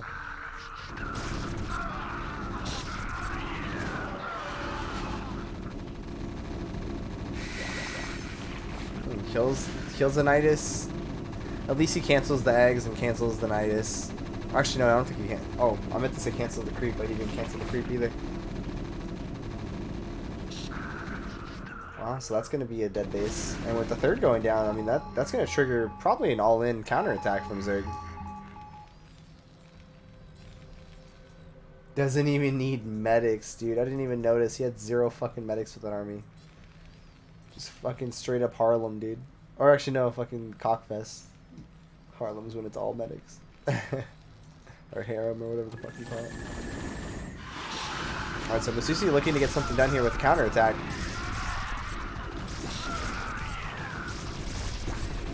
I think even if he kills all the SCVs here, we're still fine this turn. And that's going to be that. That's going to be a GG called. And Azhi is going to take game number 1.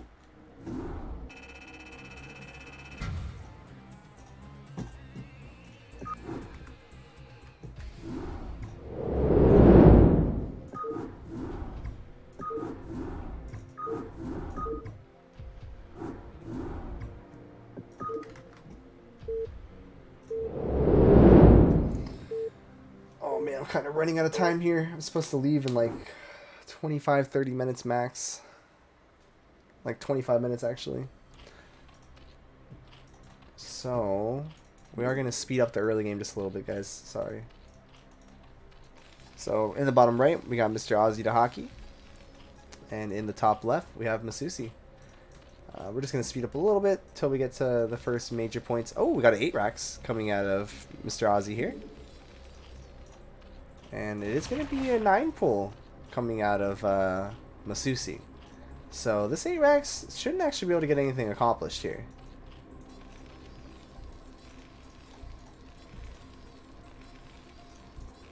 A little bit of a mistake there. Usually you just scout with the SCV that made the depot and the SCV that made the racks. Only one SCV going to be sent across the map here. But there is going to be 6 lings being produced. Ooh, and he's going to go after the Overlord.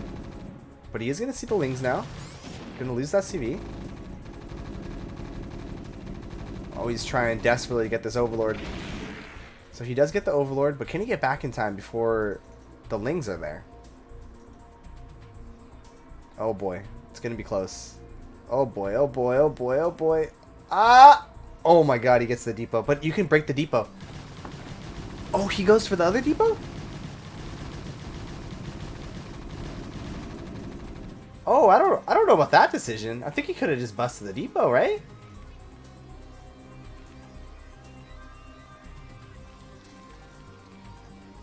I think that was a mistake.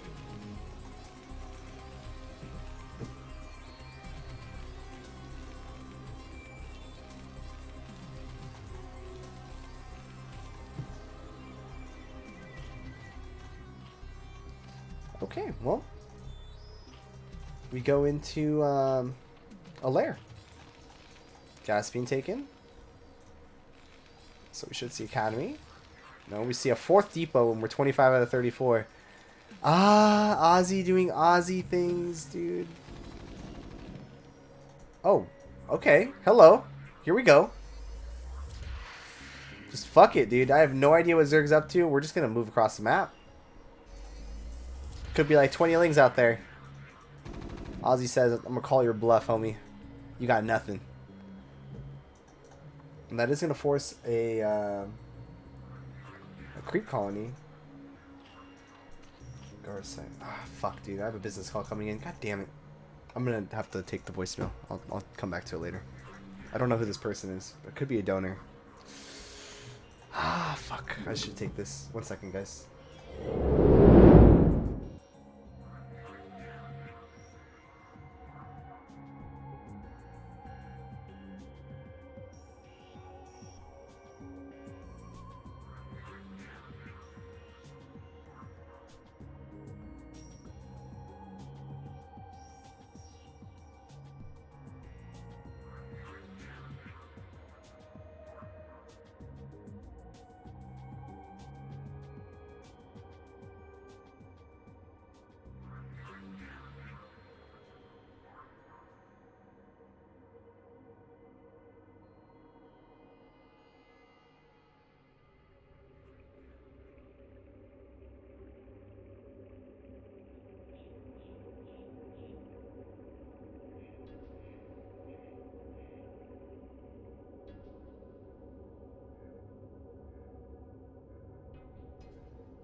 Alright. God damn it. I'm already short on time, dude. Sorry, guys. Okay. So here we go. Back to the game. I had to answer that call, guys. I'm sorry. So, Azhi just gonna go for it, dude. Can he actually bust this? Oh my god. He's actually gonna kill the Sunken. But is it gonna matter? I mean, all the Marines are damaged. He's gonna kill some drones now. He's gonna kill 2 drones. He's gonna get a 3rd drone. Oh, is the Marine gonna live? You know what? You know what? That was worth. Oh shit! I missed this going on. 6 lings or 4 lings. Oh, the lings that were here. The 8 lings going for a counterattack. Oh, this game is getting a little crazy, guys. This game is getting a little crazy. And you know what? All of a sudden, I thought Azhi was in a great spot after that bizarre attack timing. But instead, now it looks like Masucci definitely has a little bit of an advantage because he's got his Spire just about halfway done. We don't even have an eBay even close to started here. We're desperately trying to get this wall back up. Marine count is non-existent. We got 2 Marines in a dream here. 3 Marines. Okay, he's going to lose that one. Oh, is he going to keep this one alive? He loses that Marine too. We got 1 Marine left. And we need the eBay. We need to throw down the eBay. It's another Rax. There's no eBay being started. Azhi needs an eBay. Is there going to be enough money to make the Midas? The answer is yes.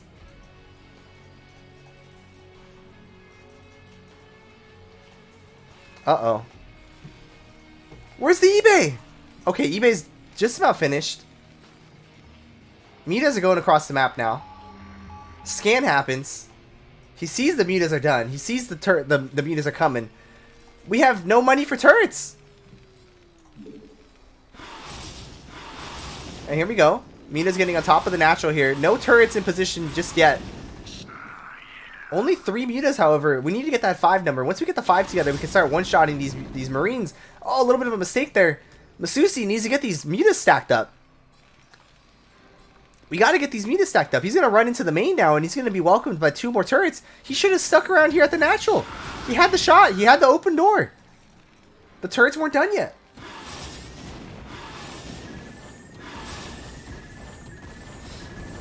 Oh, and a little bit of a mistake there. He's going to end up losing 1 muta here. Oof. Hatchery going down top right. And what's the play from Masucci here? Are we just going all in muta? Nope, we got a hydrogen.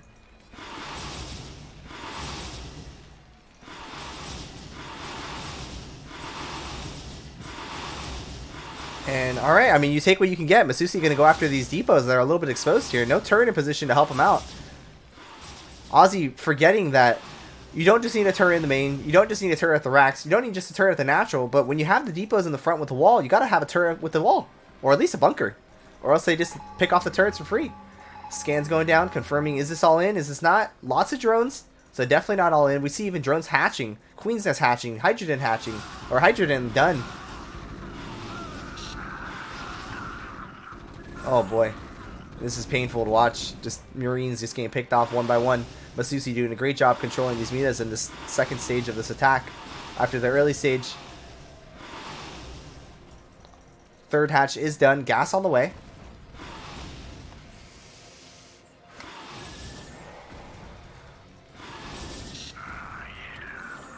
I like this bunker.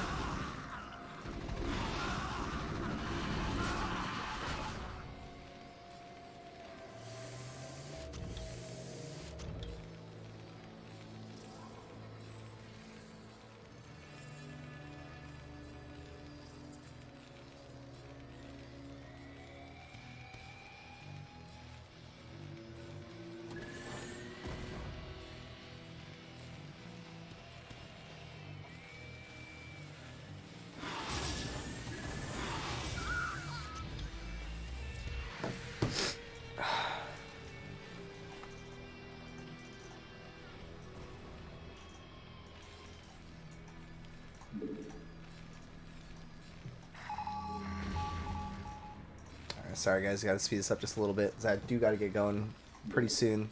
But I want to finish this cast. Fuck. Those TVZs or those ZVPs took so long. They were like an hour each. Alright, so Masucci finding the sweet spot here. If he can clear off the second turret, he can abuse this little bottom part. Oh, he says, you know what, fuck it. I'm just going to kill that top turret too. And now with all the turrets gone, this is going to be big time damage. Oh, no! Oh, Masucci. A little bit of a miscontrol there. He's going to run in the Mitas, and a lot of them are going to get killed off by those Marines. A golden opportunity for Azhi there. Really, really was in a bit of a pickle there. He could have definitely been abused on this, like, this little bottom spot here. It's so difficult to get the Marines to go from this, go underneath this geyser and to go through the mineral line. They get clumped up and they start going in the single file line, and the medics get bumped into everything. So a little bit of a missed opportunity there for Masucci. And oh no, the dreadful transfer. This happens all the time on this map. It's so annoying.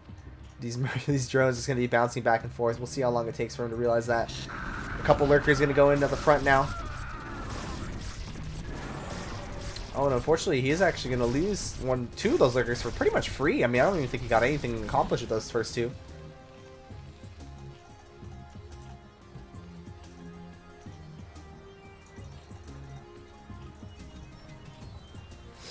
Some more lurkers moving across the map.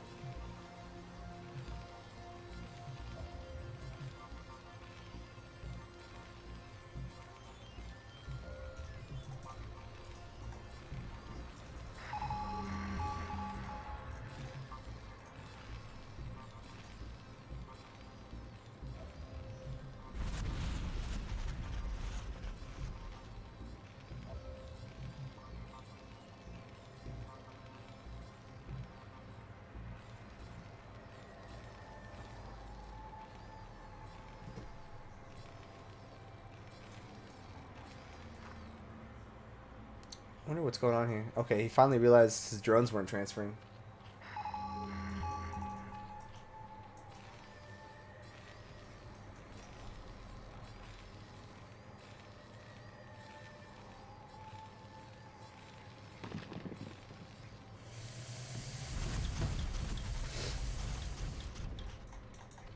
Yeah, this is looking pretty bad for Azhi, I would say.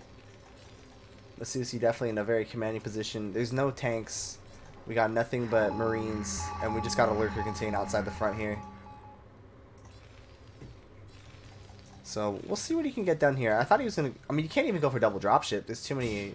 Oh my god, he did go for double dropship. I was just gonna say you can't go for that because there's too many meters on the map, but he actually went for double dropship.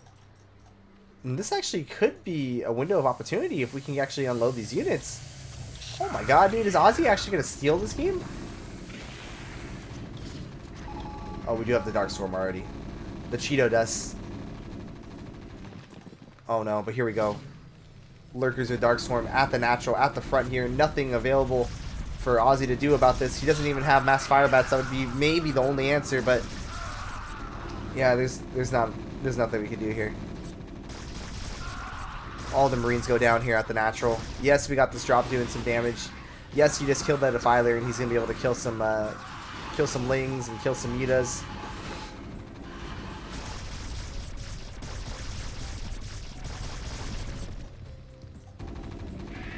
Oh no, we didn't even irradiate the Defiler. I mean, there is big time damage happening here in the main. So maybe we did save both the dropships. Maybe there's a chance.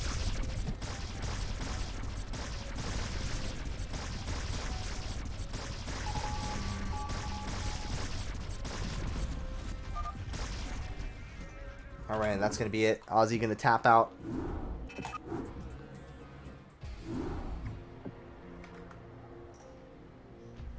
As we go to the final series, game number 3. Uh-oh, let me make sure I don't fucking spoil anything. Oops.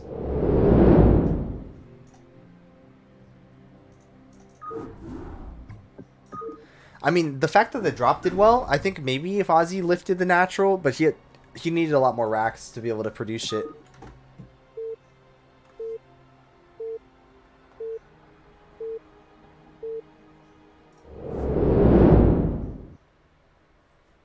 Yeah, he didn't have a factory, though. That was the only issue. So the series actually goes 1-1, and now we're on Premier. A map very comfortable by both players. Spawning in the top left, we got Azhi Dahaki. And in the bottom right, it's Masucci. And Masucci looks like he's going to be going for what looks like a 12 hatch.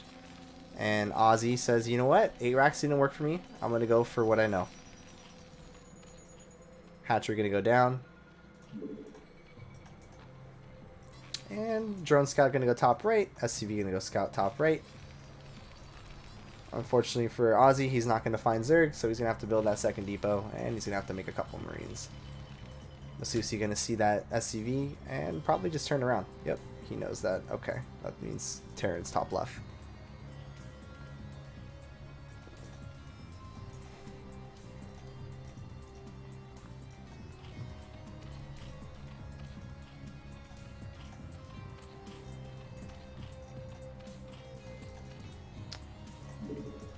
Alright. So, are we going to see Azhi go for a 2 racks of CAD this game? Third depot. So, what's really weird is that Azhi keeps going for these third depots before the command center. Typically, almost every Terran I know waits for the third command center, or the command center to be their third depot. And Azhi doesn't like to do that. Maybe showing what his Protoss brain does. He's like, make unit. Make unit. Must make depot to continue make unit. And once again, we also have the academy before the second racks, which is again a very interesting choice. I mentioned it earlier. I remember it was actually Terror Terran that taught me that, and then Artosis taught me it second. Was that you really only go for the academy before the second racks if you're up against 9 pull speed, because you need those upgrades a little bit faster because the meters are a little bit faster. So when you do this, it doesn't really make sense.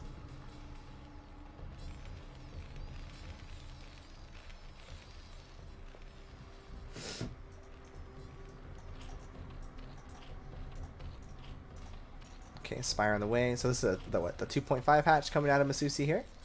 So he's gonna have a lot of larvae to play with, and just being annoying with these lings. I think it's really smart for Zerg to do this because it keeps Terran on their toes.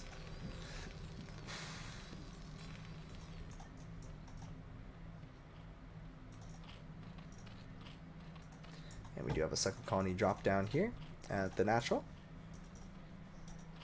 Spire 2/3 of the way done. And we have the weird move out, you know, the single medic with the 6 Marine move out. 2 Sunkens will definitely be more than enough to hold this. I think 1 Sunken, even with like 8 lings, probably holds it. Or maybe even just the drone spooled. But, you know, we're going to see an Evo chamber be put at the front here. And Spire's just about done, unfortunately, because he's forcing out all these extra colonies and the Evo and all that good stuff. That is going to force him not to have enough larva, or enough money to spend on the larva. But yeah, you know, great little move out there. Somehow, some way, he still forced out 2 Sunkens and forced out an Evo for a little bit, so that did actually stagger the meter production from Masucci. And we actually only have 2 on gas from Masucci. I wonder if that's on purpose. Okay, maybe he just noticed it now. Turret timing is actually going to be much better this game. He is going to be able to get them up. Oh, don't put it there. I'm going to block your comp stat. Oh, excuse me. Oh, unfortunately. Ozzy's going to notice that later, that he blocked his comp stat with this turret. Okay, he notices it now. Oh no! The bunker blocked our comp stat at our natural.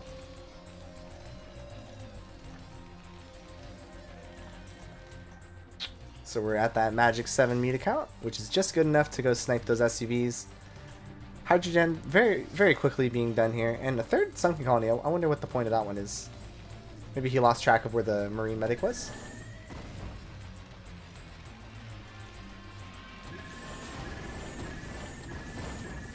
May have forgotten range. I didn't notice if he didn't get it or not.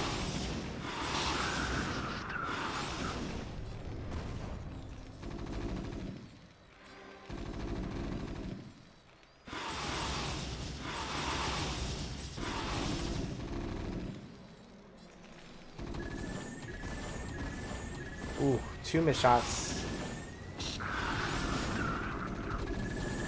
Oh, man. Surprised he didn't run down. Where'd that scan go? Oh, okay. Just wanted to scan the main. Ooh, Masucci adding on a lot of lings here. Interesting. Yeah, I think he should have just stayed up here for sure. He could have just sniped. He could have even just shot the depot and got the glaive bounces on the Marines. Okay, so we got a big commitment here. Lots of lings being produced. Hydra's being produced now. Third hatch being produced here? Out of all bases? That's a crazy one. He might want to use these mutas to try to get... Oh my god, actually, if he takes out this turret... Oh, well, there's the bunker. He should go for that fire bat. Oh, I think he really needed to get that fire bat. Oh, no. Oh, no. A bit of a mistake there, losing all those lings. I think he really needs to kill the fire bats first before he can engage. He has so many lings available to him that if he killed the fire bats first, then went for that surround, it would have been really powerful. Oh, my gosh. Masucci not controlling his lings at all. He loses almost all of them for almost absolutely fucking nothing. So, big mistake for sure. Azhi doing a great job of being able to find those out on the map.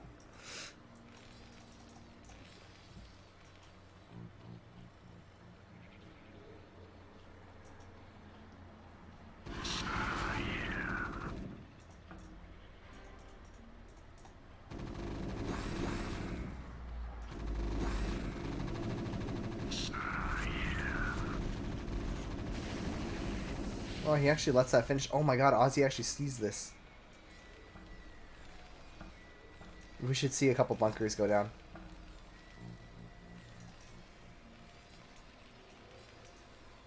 Oh, did he not see it? No, he did.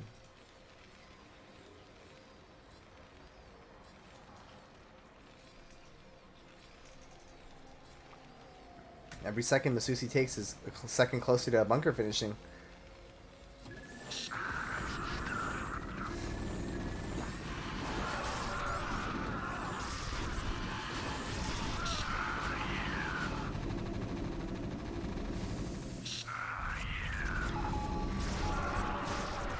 Wow. Yeah, and Azhi holds that like a champ. So now no third base. No more mutas. No more lurkers on the map. Yeah, this is Ozzy's game to lose. He's got Vessel Tech on the way. We do have a hive, but we're only on 2 base. I hear like a missile turret or some shit somewhere. What's up with this base being taken? Why is he going for this base and not going for like this base or like this base? It's really odd that he's forcing this third.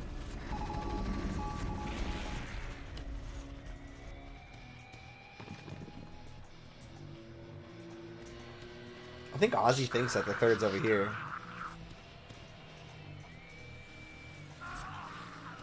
Okay, he sees the third now, so he knows, okay, he took this third. Which is the easiest one to break. It's look at all the surface area. You can get Marines in like all angles. There's no like, they're not just flooding in like one little choke. Or like one little ramp.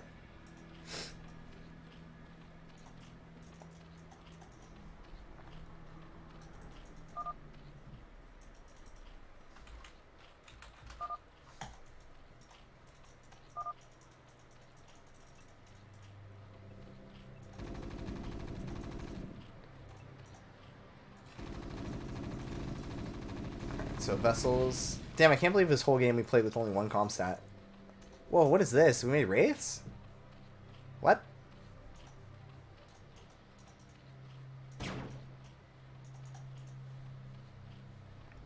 This is crazy.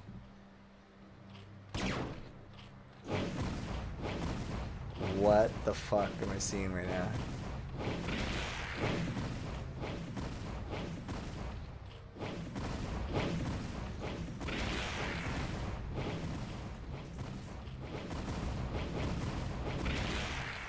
Wow, really?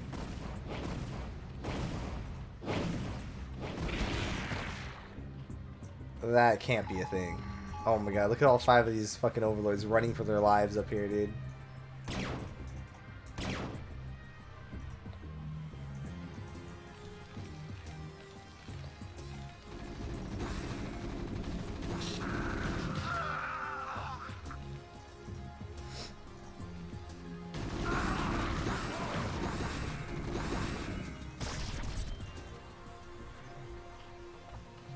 Zerg looks pretty fucked to me, to be honest. Are Radiate going to be used here momentarily? Or is he just waiting for a D-Matrix? He might just be waiting for a D-Matrix.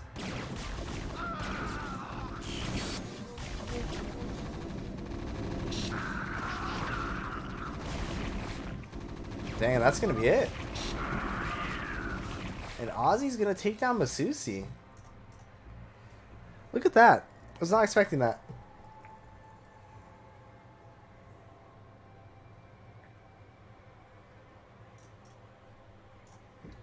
So that's going to be 2-1 in favor of Mr. Azhi Dahaki. And with that, the Uncoachables sweep 5-0 in week number 2 in the Tier 0 bracket. Dang. You can't coach them. Because they don't need any coaching, apparently. Oh, man. Well, look at that, boys. GG.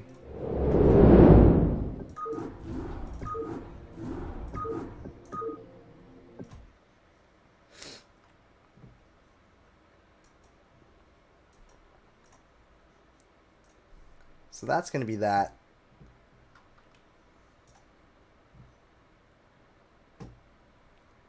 And that concludes the CPL 10 cast for today. We did week number 2.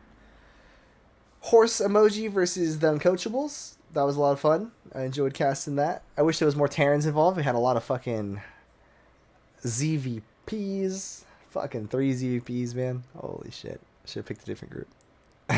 But I had a couple people that wanted me to cast that group. So we decided to knock that one out. I may cast again tomorrow because I actually have the day off tomorrow. I've been off the last couple days from work. I typically work every morning till like 3 p.m. So I've been busy, and then I usually have volleyball afterwards. But I've been off the last couple days. So let's go ahead and send you guys over. So we send you guys over to Jiraiya, or should we send you guys over to Steve Zhong? That is the question. We'll send you guys over to Steve. Or actually, no, we haven't showed Jiraiya some love in a while. I don't know. Should we go to Steve? Alright, let's give it to Steve. Fuck it. Alright, boys. Thank you for hanging out. I appreciate you guys being here and supporting the stream. And I will see you guys in the next cast. GG. You guys all have a good rest of your night. I might be on later. I don't know if I'll stream later, but I might be on the computer later. Peace.